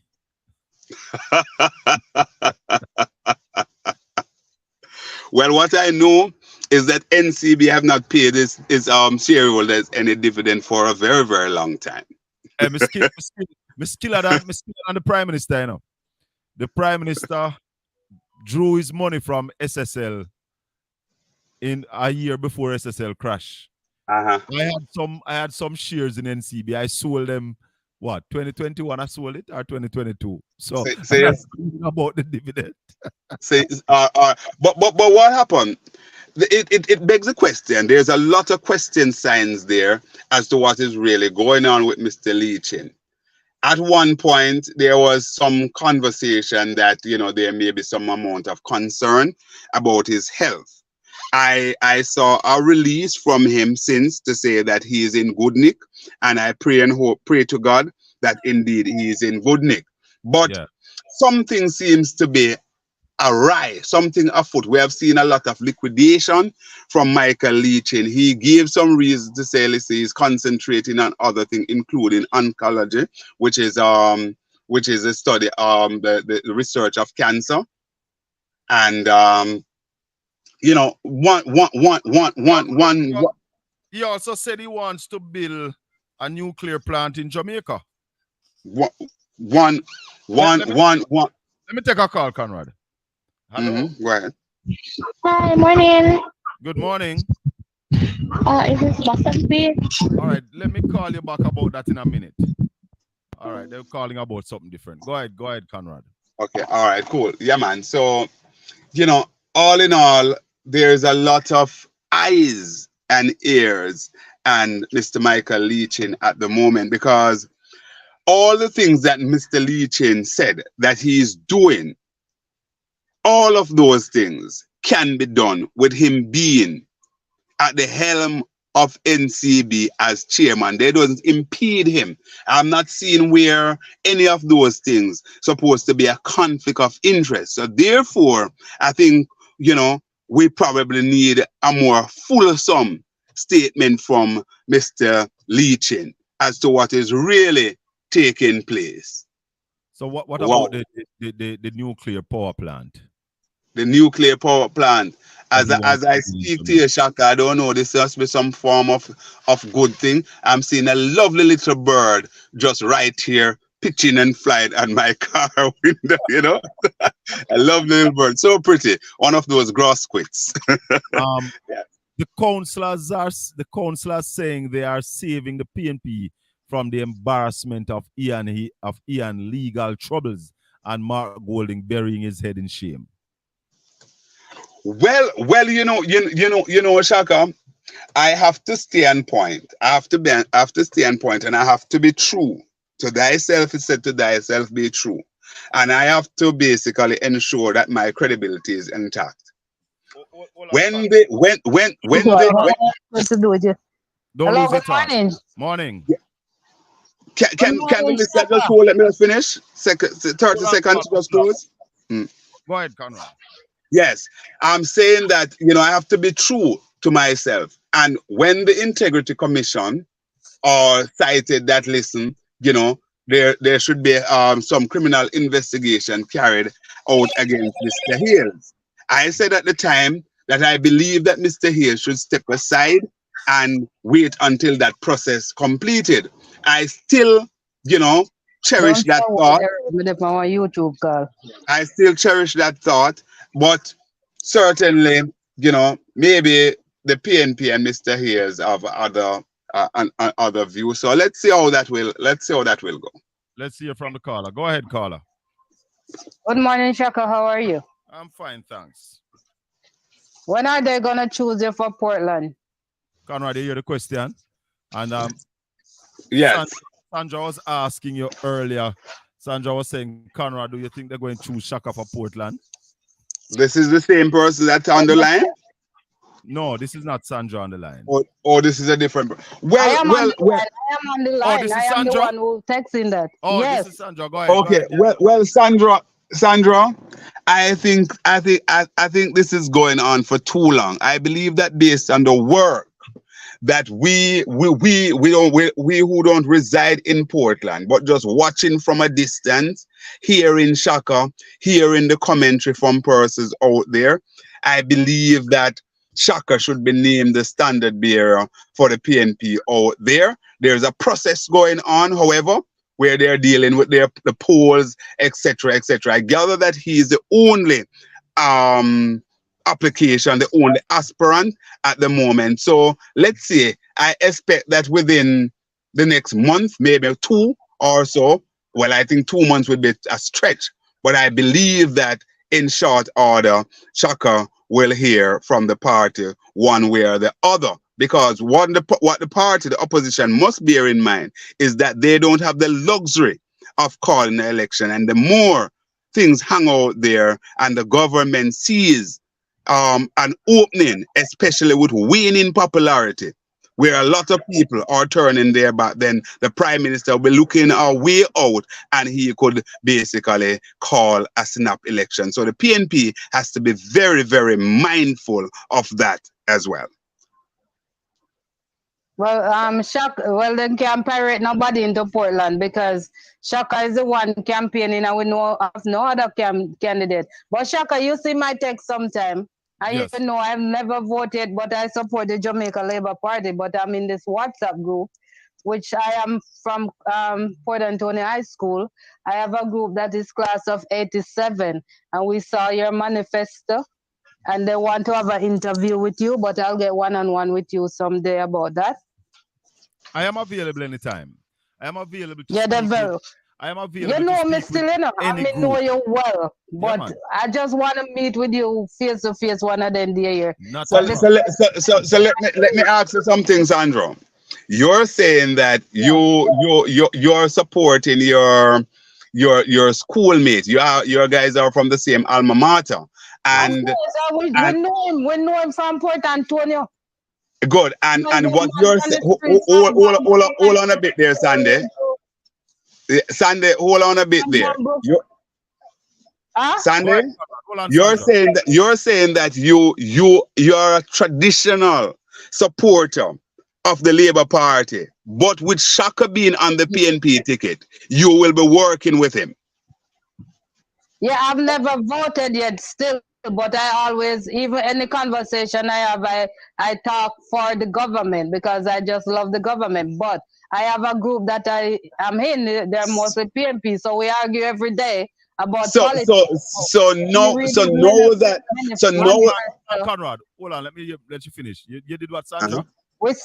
We saw your manifesto and we even have conversation about it and they like it. So I tell them I talk to you sometimes. So I'm gonna ask you if you could have a discussion with them because we have a group we formed 3 years ago. Yes. We came to Jamaica and we have a reunion twice already. So we have different topics. So they want to have a conversation with you. But I sure the Portland people will support Shaka because they know him like that. Okay, good. And what I would want to ask finally from you, Sandra, you're saying that although you have never voted, but your views always mostly coincide with the Jamaica Labour Party, you will be prepared based on the man you know Shaka to be. You will be prepared to dip your finger in the ink, maybe for the first time, to give him the support. Yeah, we know him from Port Antonio High School, so we'll be very proud to know somebody from Port Antonio because only Teachfield School they mostly recognize. So we want to know somebody from Port Antonio become an MP, and we know him from Bumbuk, go straight to Fairhill, go up to Upper Country, Moortown, and them places. So you know the place. You can't shut here and walk on Portland. We don't want them pirate nobody coming up Portland. All right, Sandra, enough respect. Thanks for calling. All right. Yeah, man. Okay. So Shaka, you're a Bybrook man? No, man. She said Bonebrook. Bonebrook. Well, I used to live in Bonebrook. When I came to Port Antonio, my second home was in Bonebrook. So I've moved around the parish a bit, Conrad. So as you hear she say, I can close my eyes and walk. Let me get something here with the Geo. You have Bybrook and Bonebrook, or it is Bonebrook is the pronounced correct place? There is a Bybrook, but Bybrook is in Western Portland. Bybrook, that's where the Burgess is from? That's where Richie B is from, Bybrook. Okay. Good, because that's what I know. That's what I know. Because Richie B and I work in the financial sector for a number of years. Is my I know we're media colleague, very, very good friend of mine. Mm-hmm. Yeah, man. I will pass show me and Richie B MC together, both locally and abroad. There you go. And there's a saying that we might be some form of family, but yes. Boundbrook, Boundbrok, is in Port Antonio. Okay. Okay. man. So Richie is from west, and where you live is east. East, Mm. right. Right. Okay, right. good. Conrad, So, anything you want to add in closing up? Good. Just want to say, I'll end where I started, Shaka. While I say thanks for the questions from the listeners and the viewers. Thanks much. And Shaka, again, I'm seeing where the interest from the people. This has just been confirmed by Sandra just now. You know, there's a great interest from the people in esport and in having you as their standard bearer going forward for the PNP. And I'm hoping that the PNP will basically make you their man of choice there in the constituency. Also, I am continue to watch what will be happening down there in northeastern St. Elizabeth tomorrow. So I believe it's going to be a humdinger, and I expect Zalika Jess. You're going to be down there, Conrad? Yes, I will. Definitely. Definitely. I don't know which side I'm going to wake up on tomorrow morning, but I haven't been down to St. Elizabeth in a little while. I'm inviting you. Come on over. Come on over. Come on over to the St. Elizabeth Technical High School. I'm not making any promises, but let's see. All right. So all in all, we expect to see Zalika just in the winning column tomorrow. As a matter of fact, I am wondering if Mr. Spencer will show up. Kern is going to show up. You think he is going to show up? He's going to show up. You take it from me. Kern is going to show up. Kern not going down without a fight. All right. Well, let me say this. I'm hoping that at the end of it all, he will march onto the stage and congratulate the first female that will be the standard bearer for Northeast St. Elizabeth, Zalika Jess. If I don't come down there tomorrow, the message I want you to take down there on my behalf and the people of East Portland is that unity is strength, and whoever win will need the support of whoever lose. So make we keep it civil. You're not urging those in the reach of your voice to go out and ensure that they ratify Zalika Jess? Yes, man. And I know they will, but I want at the end of it the People's National Party to be the winner. Good. All right, Shaka. From your just a question to you. From your moving around, you being on the ground there, is there anyone else that you're seeing lurking around the constituency of East Portland, and give us an update as to what your information you're getting out of your sister constituency, West Portland? Let me start with East Portland first. From where I sit, I'm not hearing of any other name. I saw somebody just post a name a little while. I am not giving that any credence because that was a name we heard early out in the piece. Person has not applied, and therefore we haven't heard him again. A former candidate? Yes, the bishop was coming around at one point. That has ceased. So, and from all my reading of the ground and the party hierarchy, I am feeling very comfortable. In fact, we are going to begin our canvassing to ensure that we find the numbers and not waiting any further. Because, and also let me say it here, a tour with the leader of the party, of the constituency, will be coming shortly. That's your party president, Mark Jefferson Golden, the man, Marky G. Will be coming to tour the constituency in short order. The executive met Wednesday night. That's the East Portland executive. And we were asked to provide them with a date. We met, and the executive had submitted a date for that tour. So we are now waiting on the confirmation for the tour. And we are going to be doing that. And we're going to get all the work started. There's also a tentative date for the constituency conference. I'm not going to announce that here, but we're getting ready, Conrad.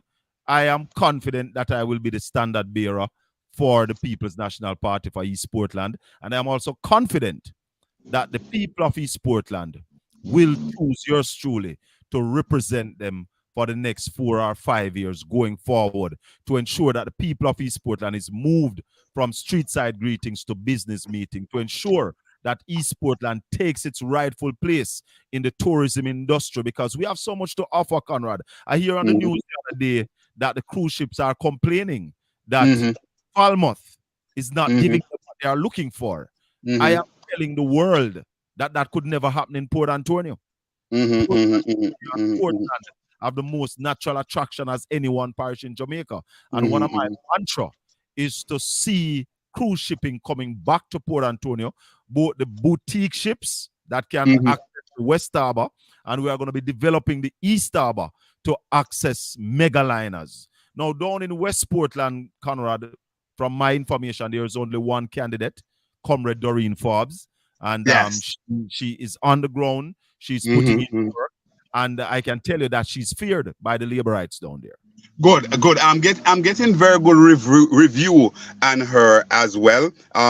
Seems to be a little dynamo, and I want to, it's good. It's a good look. We're seeing where quite a few female basically coming forward and the PNP tickets. That's a good look as well. In terms of Doreen is not new to East Portland. She was the councillor for the Balclaris division, so she knows the area. In fact, when Jigsaw stepped down, she was supposed to be the standard bearer in a runoff. I think she won the runoff, but somebody else was chosen over her to get the seat. So she has been there. It's not a newbie. Oh, okay, good. Shaka, it would be remiss of me to leave without putting this one in. East Portland at the minute is represented by Anne-Marie Vaz. Mrs. Anne-Marie Vaz, beautiful speaking as she is called. It is said that the Vaz is awash with cash, right? We won't employ any motive, but they're awash with cash. We also gather that they raise funds at the flip of a finger. Now the politics will take quite a bit of funding. Not saying that you would have to match them dollar for dollar, because that may be difficult. But from where you sit now, Shaka, do you see yourself having an uphill task in terms of financing a campaign? In terms of getting support? Absolutely not. There's no challenge for funding to run a campaign. If you're thinking about matching the Vaz with cash, then that's a challenge. And that's a challenge I will not take on. I will not be getting into a money battle with a dollar for dollar money matching, but you are sophisticated. Listen to me. I will not get in a money war with the member of parliament for Portland, because as far as I'm concerned, Portland now has one member of parliament. It is also clear that he's not able to manage the parish. So we are ready to give him off East Portland. Right? Now, I study the art of war, Conrad. And when you're going to war, you have to know who you're warring against. And you have to know their strengths. So anybody... and weaknesses. Right. And anybody who believe that they can match the Vazes with money, I will tell you right here and now, you're going to lose. We know their strength is money, and we know their weaknesses, which I will not lay out here. Absolutely. And I can tell you that we are going to win East Portland handsomely. Good. Shaka, you mentioned something that is very, very instructive, and I believe that the people of Jamaica, not just of East Portland, should take note. Recently, we saw a very unfortunate situation down there, which is the fire in East Portland, right? What's the name of the market again? Musgrave Market. Musgrave Market, and the supermarket and so on, and other business there. Yes, went up in smoke. And what we know, Chaka, and as a media man, I take particular interest in this. The constituency is represented by Anne-Marie Vaz. Darrell is her husband. Hold on. Let me finish. Darrell is her husband for the adjoining constituency. But you would believe that Mr. Vaz is the MP because Mr. Vaz is the one who is out there having all. What I said a while ago, Conrad. Yes. As MP for Portland. Portland have one member of parliament. One. So the MP for Portland is Darrell Vaz. So what we're seeing showing up here, Shaka, is it capacity? Because I mean, you know, one can understand your husband out there and help you and campaign with you to win the seat. But once you get the job, you must now start to show Conrad, that you are capable of dealing with the business, eh? Any question you're asking me about MP and Portland is the MP for Portland. I will answer no question about an MP for East Portland. I will speak to the MP for Portland solely. So I don't know. I know that he has capacity. I know that he has ability, but I also know that he's not capable of managing the entire parish, and therefore he needs to be relieved of Eastern Portland. All right, Shaka. Big. I hear you there. You sound like you're ready for the. You sound like you're ready. Sound like you're ready for the job, Shaka. You see it yourself. There is That's one the point. That's the point I'm making. That's the point I'm making, and that's why I'm asking the question, because certain. The man is due. You have to give the man his due. The man speaks for the parish. You can't take that from him. He's a Portland. No, that is what we're going to take from him. Okay. Because he has not represented the people of Portland well. And I will say one thing here this morning, an indictment on him. He sat as a cabinet minister when this government took away the road from Harborview to Port Antonio from us. He was a cabinet minister when James Roberts and Fenton Ferguson started a media campaign and demonstration against this government for taking away the road from us. He never spoke for us. He never said a word. Therefore, I am putting that against him to sit as a cabinet minister and watch the road that would open all doors to Portland taken away from us and now causing the sufferation of the people of East Portland. It is at his feet. He's responsible. And in actually the other day, he said he's responsible for the East Portland St. Thomas. And same as the senior minister. That said, Shaka, we have seen where a recent poll shows that the Labour Party is underwater in Portland by about 19 percentage points.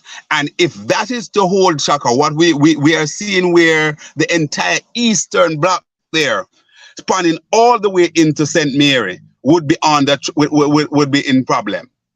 And I am betting you know that if that poll is done again, you'll see where they are now drowned, not just underwater, but they have been under the water so much, and so much water is above them that they have drowned. All right, my friend. Thanks a lot for hosting me this morning. Thanks for joining us. All the best tomorrow. As I said, all the best. It depends on which side I wake up on, because like I told the listeners this morning, that if I was working at another place today, I would not be at work. But let's see what happens tomorrow morning. Bless yourself, my brother. All the best. Take care. God bless you. One love. Whisper a prayer. You will win. What would that strange mean? Boy. Him always wanted East Portland. Didn't get to do. End up with West. Then they did what they did.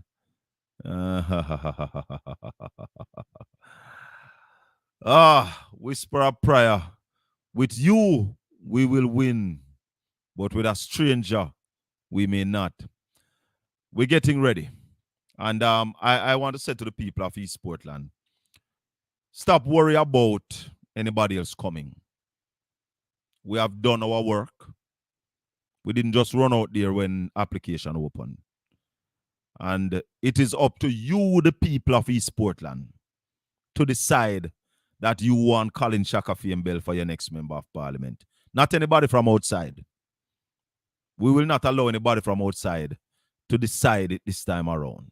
It is you, the people on the ground, every single member of East Portland out there. Once you want Shakafiem to be a member of parliament, you will have it. You will make the decision. You will stand up for your rights. Stand up for a strong representative. Somebody who know, not afraid. Somebody who know can speak on your behalf. What sense it make to have a representative who can speak on your behalf? Morning.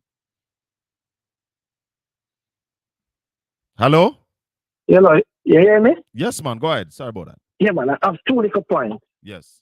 One has to do with education, as I know me always talk about, and youth. And the other has to do with access to the Blue Lagoon. Mm-hmm. Two things. Mm-hmm. I want to start with the Blue Lagoon first. I was listening to IRFM on Sunday morning, So was I. and I heard something that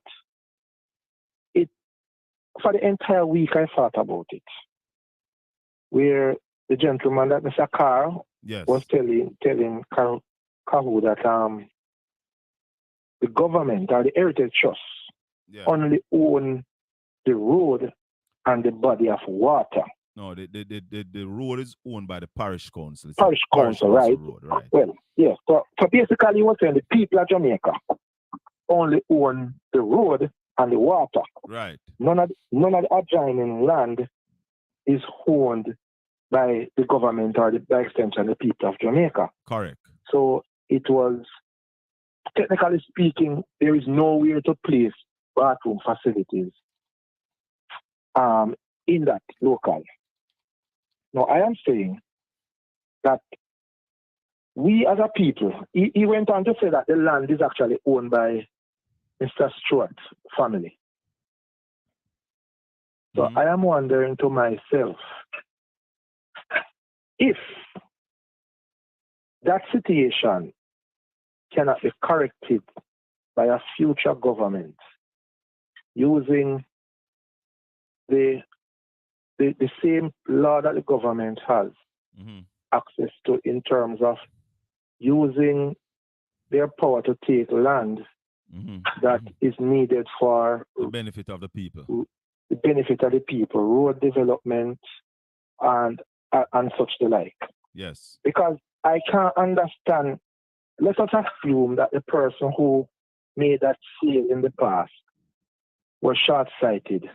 Mhm. But I think as a people, whatever how we are going to develop, if we are going to develop the parish, then we must have back, if I even a piece, we don't have like all of that land Mhm. must be taken back so that we can put in proper bathroom facilities and Well, make Well, the surrounding area. I can tell you one thing, Brother Wilson. Uh-huh. That will not happen under this government.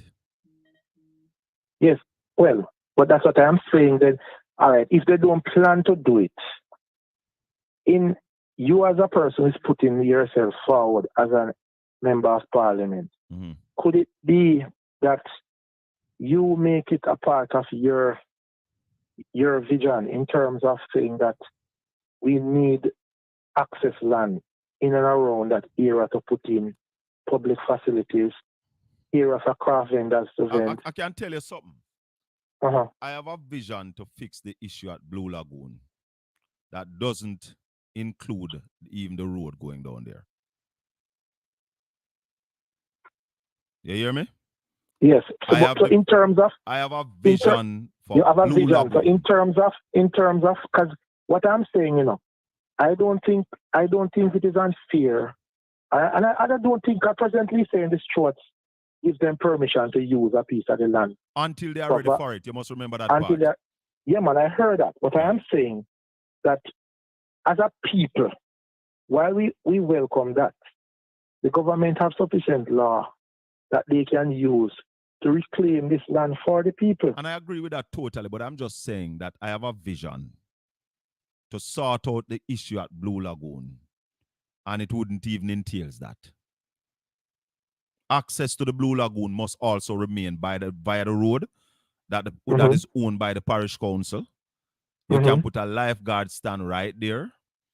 A jetty, you can have a floating jetty with lifeguards on that as well. So people have access to the lagoon there.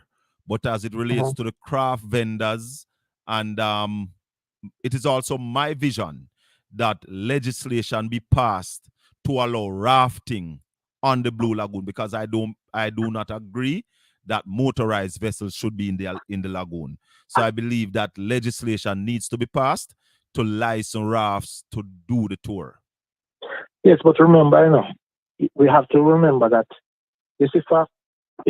community tourism involves having different individuals having access to benefiting from the tourism product. Yeah, man. And as I said, my vision entails and in terms of the craft vendors as well, and the right. vendors there. Yes. So we must have to incorporate craft vendors. We must have to incorporate the native cuisine within the local. Yes. Because if we are going to actually have people come in there, people want to taste how Portlanders cook. Yes, man. And things that are native to the parish. And as I so said, that has to be a part of the plan in terms of rolling out something that, because listen, Duns River didn't become Duns River just because somebody want people to come water in it. They have other things in and around. The people so that have to be a part of the plan. And the people has to be a part of it, Yes. And remember, it makes no sense you have a lagoon, people going to the lagoon and they have nowhere down there to eat. If they go for a picnic, but at the end of the picnic, you have to carry food. People must have the option of purchasing food. But here may I say, the vision and me see what need to happen at Blue Lagoon. And as I said, it entails the craft vendors, it entails the raftsmen, it entails adequate parking, it entails food, drinks, where the people can access the Blue Lagoon. But also, the road must be made available, the security guards must be removed. If you want to have a police post down there that sanity maintains, fine. But the vision is clear, and at the right time, we will articulate that vision, what needs to be done, so that all the people who are at Blue Lagoon can get back their living by working with the Blue Lagoon attraction. Okay. Well, I am waiting with bated breath to see you. And if I see you one away, I will tell you, Wilson. I know you're a man I can tell something and you can hold it for a while. But you can't cast all your pearls before the swines, lest they trample upon it. Okay. So that was point number one. Right. Point number two now has to do with, as a person in education, I always advocate for youth and education. But Wilson, before you go any further, education is the long-term solution to crime, You hear them up and talking about crime. You have a short-term solution, a medium-term solution, but the long-term sustainable solution to crime is education. You see, I don't think there's nobody in Parliament that is unaware of that, You think so, Wilson? No, I don't think they're unaware. But why at this stage when crime is so rampant, you're not hurry up and putting in the necessary policies for education so that, let's say, 10 years from now, we can start reap the benefit? No, but you know what? I told you the other day, that the emphasis and the focus is on beating their opponent. It's a win the next election. Beating their opponent. It's beating their opponent, not beating them chest. That right. I told you that. Yes. So therefore, don't believe that they don't understand that. But you see, hype and substance are two different things. But I want to get to my point anyway. We have a system. We have how many high schools in the parish? We have 2, 3. Prospect. 2 at Port Antonio, that's 4. Well, 3 at Port Antonio, put in Portland, and both be 6 high schools. Yes. Now we have one school that is a school of choice for the entire parish. Yeah. And that school is Titchfield. Yeah. Now Titchfield take a maximum of, say, 200 grade 7 students each year. Mhm. So you have several primary schools in Portland, plus St. Mary, plus St. Thomas, who are competing for those 200 pristine spaces. Mhm. Now, at the end of the day, we have a lot of students who are disappointed, parents are disappointed, because it's a numbers game. Yeah. And if it is 200 spaces that are available, it's only 200 students are going to be sent there. Yeah. Now, the other schools, the students are still there. They leave the primary school, they are sent to the other school. Yeah. Now, I do believe that politicians within the parish, and by extension the government, should try to make the other schools become school of choice as well. Mhm. Because, you see, the reality is, a good school is not made up of just building. No, not at all. It has to do with the infrastructure. It has to do with the stakeholders within the school and the resources that the school has to address the need that the student come to that With. school with. Yes. Yes. So, for example, if we take, and I don't want to call a particular school name, but if we take one of the school with students who get 0 to 5 in communication tasks coming out of PEP. So that's Fair Prospect. I don't want to call a school. Well, let us say word speaking it's Fair Prospect for argument's sake. And you do not equip Fair Prospect as a school to assist these students. And then after 5 years, you turn out those students in the parish. Mhm. And then you complain and say the youths can't take up the jobs that are available, or they can't go to college.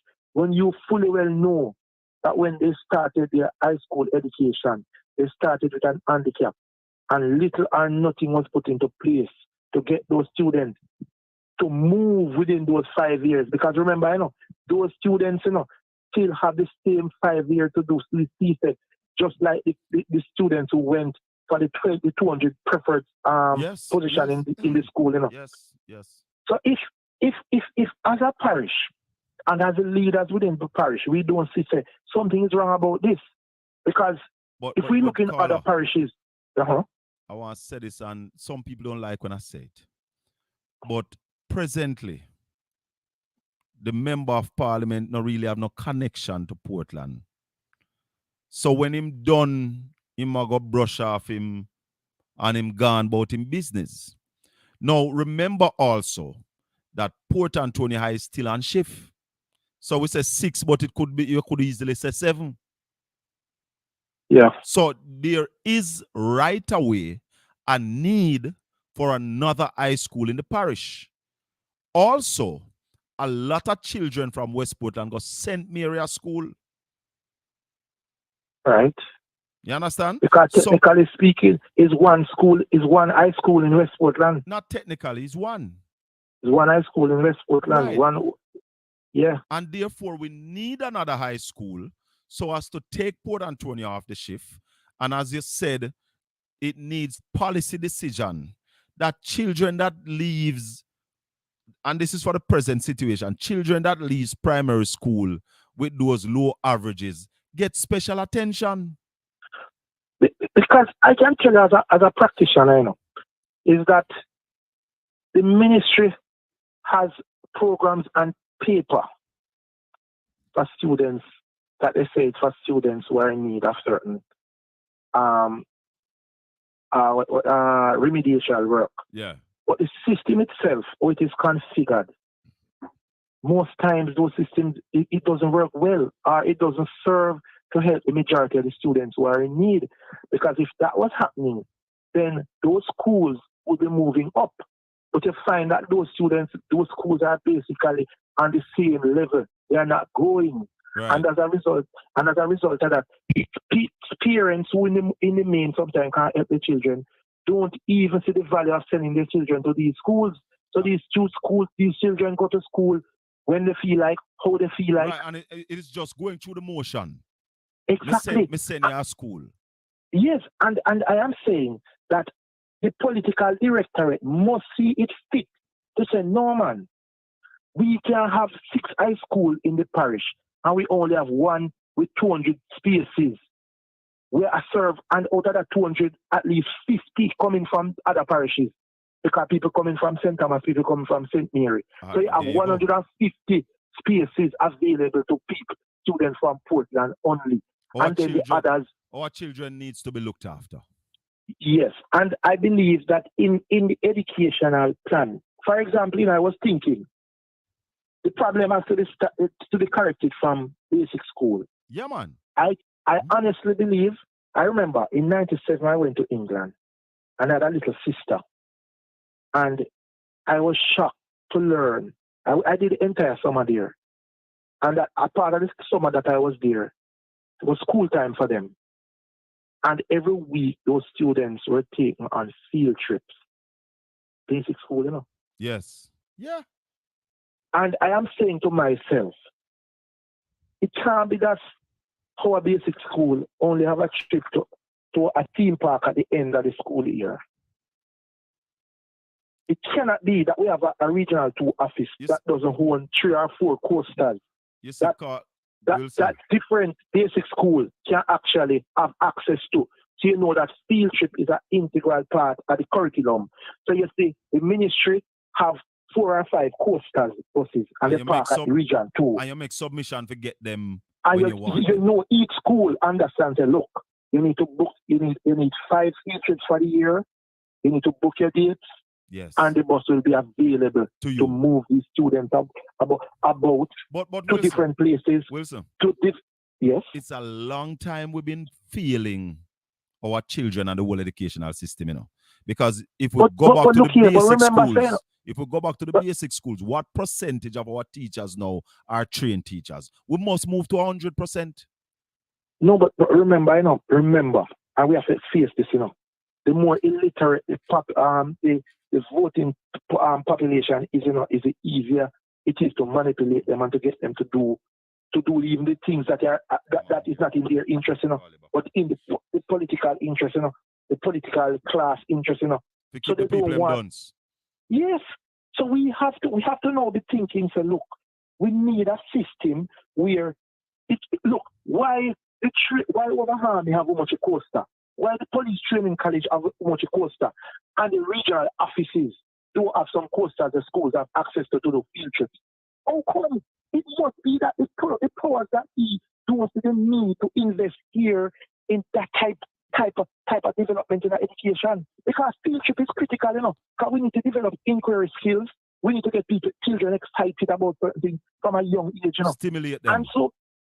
And so therefore, I am proposing to you, as somebody going forward, that a part of the thing is that regional office need to have a fleet of buses, and these buses are checked at the regional office, and every school in the parish has access. Look here, one primary school that's in Portland that has a bus, and it's a bus be a primary. Bus be a primary, yeah. And if you look in St. Thomas, I think that's a licensed primary having a bus for themselves. Mm-hmm. That shouldn't be the case. And if you say it's too much to provide for every school, provide 5 or 6 buses to each regional office. And they we use share it and we pool it. Yes. And you employ 6 drivers because you have several people in a government offices where have drivers, for the drivers have declared nothing to do. Yeah. So we can employ a group of drivers. So these are the bus drivers for regional 2. Regional 2 have 6 coasters. Wilson, you see what you are talking? It is too expensive not to do it.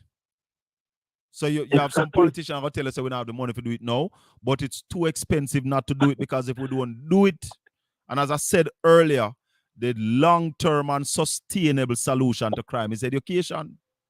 Look here, Shaka, the same politician, we can raise 20 million from him friend them in 2 weeks. Him can raise the money to buy the 6 bus for the region. The same politician. Of course. But he's not interested in doing that. No, they're not interested in educating the people. Because remember, Exactly. Remember our MP for Portland has been the MP for more than 16 years. And is one high school, the West Portland. And we have seen no attempt to put in another high school, and the parish needs another high school, as we just agreed. But look, look here, I was thinking about a school like Old Harbour. You know why Old Harbour become such a powerful school and it's a new school? Mm.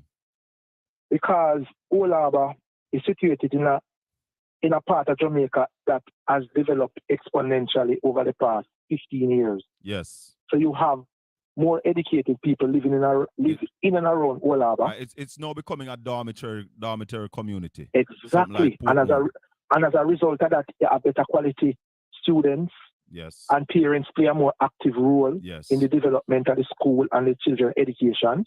So if we decide to bring on the stakeholders and try to facilitate the development of education in Portland, that's key to moving the parish forward, you know. I see Ricardo Brown saying infant and basic school are different. Yeah, one is run by government and one is run by anybody who want to fix it up.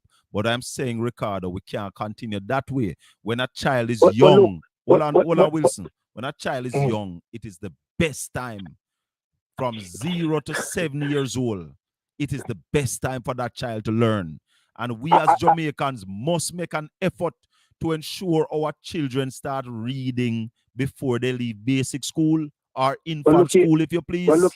But look here, as a career educator, if Mr. Brown doesn't see something wrong or something sinister about a government who feels them not in charge of basic school education, I know of a situation where a basic school is willing to go over to government, and at the time government said they don't have the resources to take it on.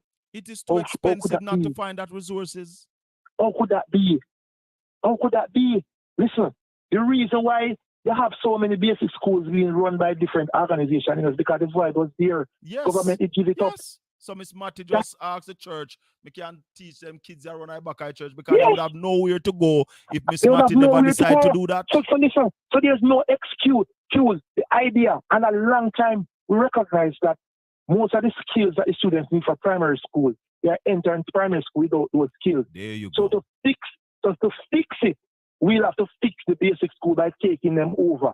They are certifying basic school now, and you are telling people, you see, they have a ratio, and you say, well, it's one trained teacher to every 10 students. In the same breath, the government recognizes you don't have enough trained early childhood practitioners. Mm-hmm. What about going on a drive to train these people, the same persons who are already in the system, train them to... Caller, every effort must be made to ensure that our early childhood education is guaranteed. And we have heard Mark Golden spoke about it. The next PNP administration will ensure that we take over early childhood education and deal with it and ensure that our children coming out of infant school are reading, are numerically literate. If you see what we are doing, we are using numbers, we are killing some schools, we are saying bad things about some teachers, but the reality is it needs government policies to fix education. And until we have a set of people leading this country who understand and value education as the driving force for economic development and the force to reduce crime rate, because crime cannot be zero, because you have deviant behavior. Impossible. However, some of the crime that we have in Jamaica is as a direct result of poor education. Ignorance. Yes. And we as a people, our generation, you see, the problem is, we can't be, and Mr. Brown need to understand this. We can't be approaching 50 and have the same problem that we did born conceive at 10 years old. It would have meant that our generation has failed. Talk to me. It would have mean that our generation has failed. And because guess what? The generation before us, and are we going to continue to fail? And we are trying to protect systems that were in place from when we born conceive. And instead we say, no man, this not work for benefit of everybody. And then we have the opportunity of all this research that has been done So we don't need to Research go plus back and do experience. them research that we need to just implement, and we're not implementing. Research plus personal experience, because we know that the system that is presently operating, all it's doing is highlighting a few achievers, and majority just go I through the feel it. system and Feel it. become hustlers and just eke out a way of survival. We are not, the system in the main is not addressing the needs and the problems that are arising because of the changing in time. And we need to get to the point where we understand that the business of schooling is to correct the problems of the nation. And if we don't see school as being critical to correct the problems that exist now, we still don't understand what schooling is about. Hear this, Wilson. Hear this. I don't know if you're seeing your screen. Marvelous Marvin. It make no sense to fix education and not fix crime. We're not going to further Marvelous Marvin. Fixing education is fixing crime long-term and sustainable. You know, Let me tell you that. hold on, every time, Let me finish reading the message. Him say, if you look around, they are engineer another chaos. The East by vote again with the situation at the market. Corruption need to stop. Yeah, but let me say this. People with degree, for at least first degree, don't get into certain kind of crime. So when you fix the education, Marvin, what you're doing is ensure that there are less soldiers to be recruited for the criminal army. you see, time, Shaka, you know, we live in the information age, you know. But I think a lot of persons don't understand how to use the information. No, they're not using it properly. So the reality is, they don't understand that if we have a parliament now, where all the legislator can call out, sir, is hang them. It means that parliamentarian operate in the slavery and the colonial What him era. have no other, him have no critical thinking ability, It means you know. that's what him there. Because if him not understand, say, look, we need to get our best minds and our most creative mind to the good things. Yes. Not to find a way how to chop the line. Yeah. And that is education. So if him not understand, say, when the man chop the line, he must end up now recruit an army and man to protect himself. So the chopper the line man have to go buy a gun. Yes. And then he must create a turf. Yes. And then it's a no-go zone. Yes. And then one little set a man now say, what? Something over there, so me a go feed. Yes. And start to spread. And then his cousin, because the man do something, he has to look for his cousin to kill him because you can't find him. All right. And the cycle continues. Now, when you're educated, if them be educated and I use that same creative ideas when you use to chop the line in a more productive line, that no zone wouldn't be created. That set a man wouldn't have any gun because they would never need to have it. So they need to understand how education prevents people from going into a life of crime. And that is what we want. We want to cure it. We don't want to actually just say we are kill and we are going to lock up and we are going to shoot. No, because that will solve the problem. No. That will solve the problem. No. And presently, if we're not careful, we're going to have no-go zones in Portland. We're going to have people arming themselves to protect them era in Portland. Yes. We don't want that. So what I'm proposing is for us to use education, put resources within the schools. So we know a school like, for example, the one you call the name. They have challenges with reading and numeracy. So what do?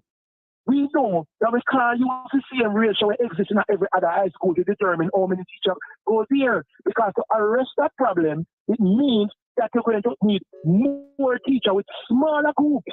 So that when students then leave that school. And not just more teachers, will more specialist teachers.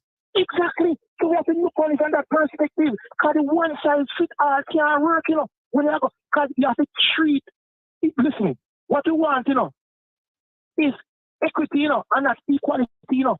And what is happening now? You're telling, the school get resources based on number of students, and we increase the amount of money being given to school either. Listen, there are schools that can survive on what they get. but they are schools based on the need of their population, but they get can do nothing. I believe And you that see, is the- Wilson. I And believe. that is the reality. I believe you see. You need to have a school for children who are leaving primary school with an average under 20.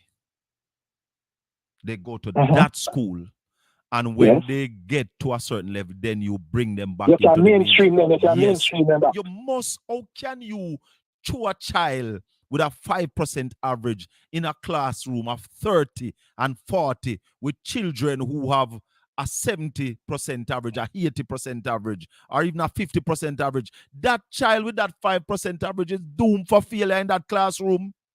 Well, Shaka, I can Dude. tell you as a practitioner, you know, most of the time, it's only a few will skim through. Because oftentimes, when those children come to school and they recognize that they're at 10 and 20% and the classmate at 70, they participate less in class, you get little or nothing out of them. And even when you speak to them, they are afraid to show their ignorance to others. Because remember, you know, children, they're growing up, they're adolescents, Yeah. they have pride, There and you go. sometimes Talk to me. they don't want others to know what they don't know. Yeah. So sometimes even you as a teacher, you know, you teach them and you ask questions. Are you with me? Everybody's following, yes. But when you give a test, now you realize that He need a follow. you need a follow. None at And when all. you ask, you need a follow, you don't understand when it takes place. So the reality is, usually the system used to have like the all-age schools where the students would actually between 7 and 9 in the all-age, they sharpen up their reading skills and their competition skills, the reading and the numeracy skills, and then you put them back into the high school. Now they cut out that completely. So the students, whether or not you can read, as long as they say you pass the ministry, numeracy and literacy, you know, they say, you know, because the reality is, you know, the system as is now, you know, says that no student who is a numerate or literate should be allowed to do the PEP. However, we still have students who are not literate and numerate who are ended up in high school, Yes. which suggests that something is wrong. Because Exactly. if the ministry policy is that if you can't read and you can't count, you shouldn't do the PEP, so you shouldn't end up at high school. There you And we go. still have so many non-readers still end up at high school. It means there's something wrong. Something wrong. Something is wrong. Nadia is saying, I do not believe in having a separate school, but have special class within the school to avoid discrimination on the school. No, Nadia, but it is the same thing when happen in the regular school, because then, and it's worse than the regular school, because remember now, everybody's gonna know that class is that class. When Yeah, you man. go That's to the why I got the school, seven special, when you go to seven the special, school, and 8 special. right, when you go to the school, everybody in that school will acknowledge that, listen, we are at the school because we have a problem, so we are going to deal with it. And then, but when you have those children in that school where everybody there, then people are going to tell them, say, yo, I done class in me now, you know. So, Yeah. you know, you have to make up your mind, though, that we're going to fix the problem one time and for all. Right. And Fix we have it. to accept that as is now, what is being done now can't fix the problem. Not working. Can't. So we have Wilson. to decide. So we have to do things differently. Call me back And we earlier have to- next week. Yeah, man, cool. Half hour over my time again, you know, because I believe that this No. topic is so important and Yeah, so man. vital No, man. I am to the as an well-being of educator, Jamaica. As an educator, I am championing the cause of education Yeah, man. and by extension the development of the parish Portland. My brother. Yes, and so I normally think about issues like these and try to get it out so that people can understand that there are persons within the parish who have the interest of the parish at heart, Yes. who people can reach out to Yes. for ideas Yes. that are different from what exists And to change the parish. and that we're driving now. We're inviting all Portlanders who are patriotic Yeah. Portlanders. Let's Yes. come together and do this for Portland. Portland. My Yeah, PNP man. friend them not like when me say this, you know, that my sojourn is not about politics. It's about Portland being the best we can be. It is about Jamaica being the best we can be, because I know that at this time we are not at our best and we need to get to our best. Shaka, Jamaica, we have to move away from seeing Jamaica as being green or orange and seeing Jamaica as the land of food and water and place where we live and we want to enjoy one of the most beautiful places on earth. So we have to move away. And when people make a suggestion, even if you have a leaning, if the suggestion is good, Yes, man. accept Embrace it. it. Embrace it. Embrace it, man. Yeah, man. Embrace it. Brother, Yeah, man. And next week. continue to champion the cause. we never And stop. let me tell you, there are persons listening and there are persons who want Portland to be developed. We don't want to go anywhere else to live. Not And at we all. still want it to be better than what it is All right. today. brother. One Yeah, love. man, cool. Big up yourself.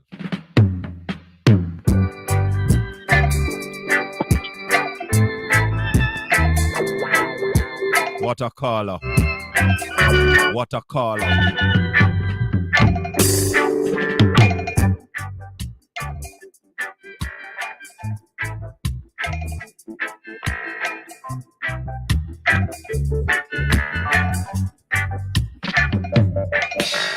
You know, you hear me say I done the program. Talk to me. No, it's all right, man. You can go and do the program. No, It's man, all talk right. to me. Me answer your call, man. So talk to me. Okay. So the gentleman I talked to just now, Yeah. valid, very, very valid points he might have there in Yes. regard to education, and definitely things that need to be fixed. But Shaka Fame, Mhm. you see if the crime and violence no fix, Mhm. we're not gonna have no teacher pin them. So this is a A marvelous whole lot of things. Marvin. Yes, man. All right, let me say We're something not to you, gonna have no Marvin. teacher. Let me say Yeah. something to you. I don't know if it's the first you're listening to me, but for Shaka me, Fame, I know you when I just come a Port Antonio, man. I know you a long time. I listen to your years. all right, Years. there's a three-prong attack on crime in Jamaica. That's what I am suggesting. An immediate solution, a medium-term solution, and the long-term solution. You see, the long-term sustainable solution is education. The long-term Yes, sustainable you're right. education. You're right in that respect. But I agree You're with you. right. I agree with you that if we don't do something now, we might not have no teacher left based on what is Yes. happening. We might not have no community. We might not have no community to teach. There you go.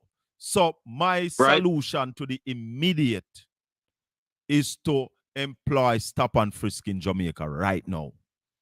We need to stop the movements of guns on our streets. Shaka Fame. Talk to me. Me and you know that. And with people of Portland, me and know. But you see the vote buying thing and the gift giving thing where you don't have the money to support. Mhm. It's preventing us from garnering the support of the people. Yes. You understand me? And you have the platform, you have the microphone to call for the intervention of others to come and shine a light on Port Antonio. A peer corruption are going on in that place, you know. Yeah, man. But we need I'll also know, need I'll to know, nobody don't know about Dr. Broomfield's death. I'll know. Talk all to of that me. just hush up. talk to me. And right now, them engineer another chaos Yes. just to start to push out the vote buying thing. And we Talk- see it in action. Hold on. We see it in action. Hold on. Where you just sell it while? Say it again. But now if you say it again, man, Yeah, my man, word when and you a say year, it so you're not again, getting no trouble. Because I'm people my hear thing. it. Because we still don't know how the market burn down yet, you know, brother. We listen to a man. GPS is attack and saying GPS is saying it's Listen not to me. electrical short circuit. And then where you Listen say to me. it wasn't deliberately set. Talk to me. Shaka Fame. We listened to a man a couple of weeks ago who said he might kick off the campaign. In part the campaign for him and his wife. His wife not did they kick off the campaign, no, he might kick off the campaign Where to you say- Portland. where you say and like on one why? side of Portland in rule. Well, No, hold on. man, come I'ma on, put on man. my headphones so Come I can on, hear man. you good. Hold on, man. We never hear you say like while. I'm gonna put on my Me headphones. say, Yeah, say it. we listened last week, couple of weeks ago to a man who said he might kick off the campaign for Portland, the JLP campaign for Portland. See? Now, this man here only run one side of the parish, you know. But him unilaterally a kick off a campaign for him and his wife. Can you imagine that? Me hear you. Talk to me. And we're gonna sit down. We're gonna sit down and allow this to happen. Now, when we look around, you know, Shaka Fame, the PMP don't really have a party, you know. But if we sit down and say the PMP don't have a party and push the people them forward, where we know can give the strength to the party what the party need, we're not going to have nothing to compete with JLP. May I listen to you? So may I ask you if you take the microphone and go out there and garner the support of the people, try to open them eyes. Because the fact of the matter is, when no go win election, you see them carry a little bit of water line, go Springbank or wherever it is. Talk the to entire me. parish need water. Talk to me. And the parish have The entire water. parish need water. And we have Nobody water. carry water, go spot. Nobody carry water, go to the place where you think you're not get no vote. And try to sway the people them. The entire parish need water. So, my brother, we need to tell the people them stop selling a vote. Nanny and Paul Bogle and Sam Sharp already fought for our freedom. Stop selling a vote and go out there go vote on a conscience. You say you're over your time still. Would I come back on the program next week, but would I love for me and you have a reason? Yeah, man. That number you call me on my number, so you can call me anytime on it, brother. And there's All a right, my WhatsApp. boss. Respect There's you. WhatsApp on it. Bless up yourself and thanks for your call. Respect. All right, All my right. brother. One love. My people, I don't know what take with this morning, but we're gone way over time. Normally, I'll be out of here on my way to my next job. But right now, I have my lock up right here, so. Equal rights and justice. May the good Lord continue to bless and keep you. Make his face shine upon you and be gracious unto you. The Lord give you his light and his peace now and forevermore. Until we meet again next week, Saturday morning, right here, so same place, talking the truth. Shaka Fame saying, take care of your number one. If you can do something for somebody, do it, yeah? You better give it on to Caesar. Hey, hey, hey. And what belongs to I and I, you better give it up to I. 'Cause I don't want no peace, and it is for right and justice. I need rights. On the road, vampires who don't like to see you prosper, only like to see you suffer. On the set of vampires.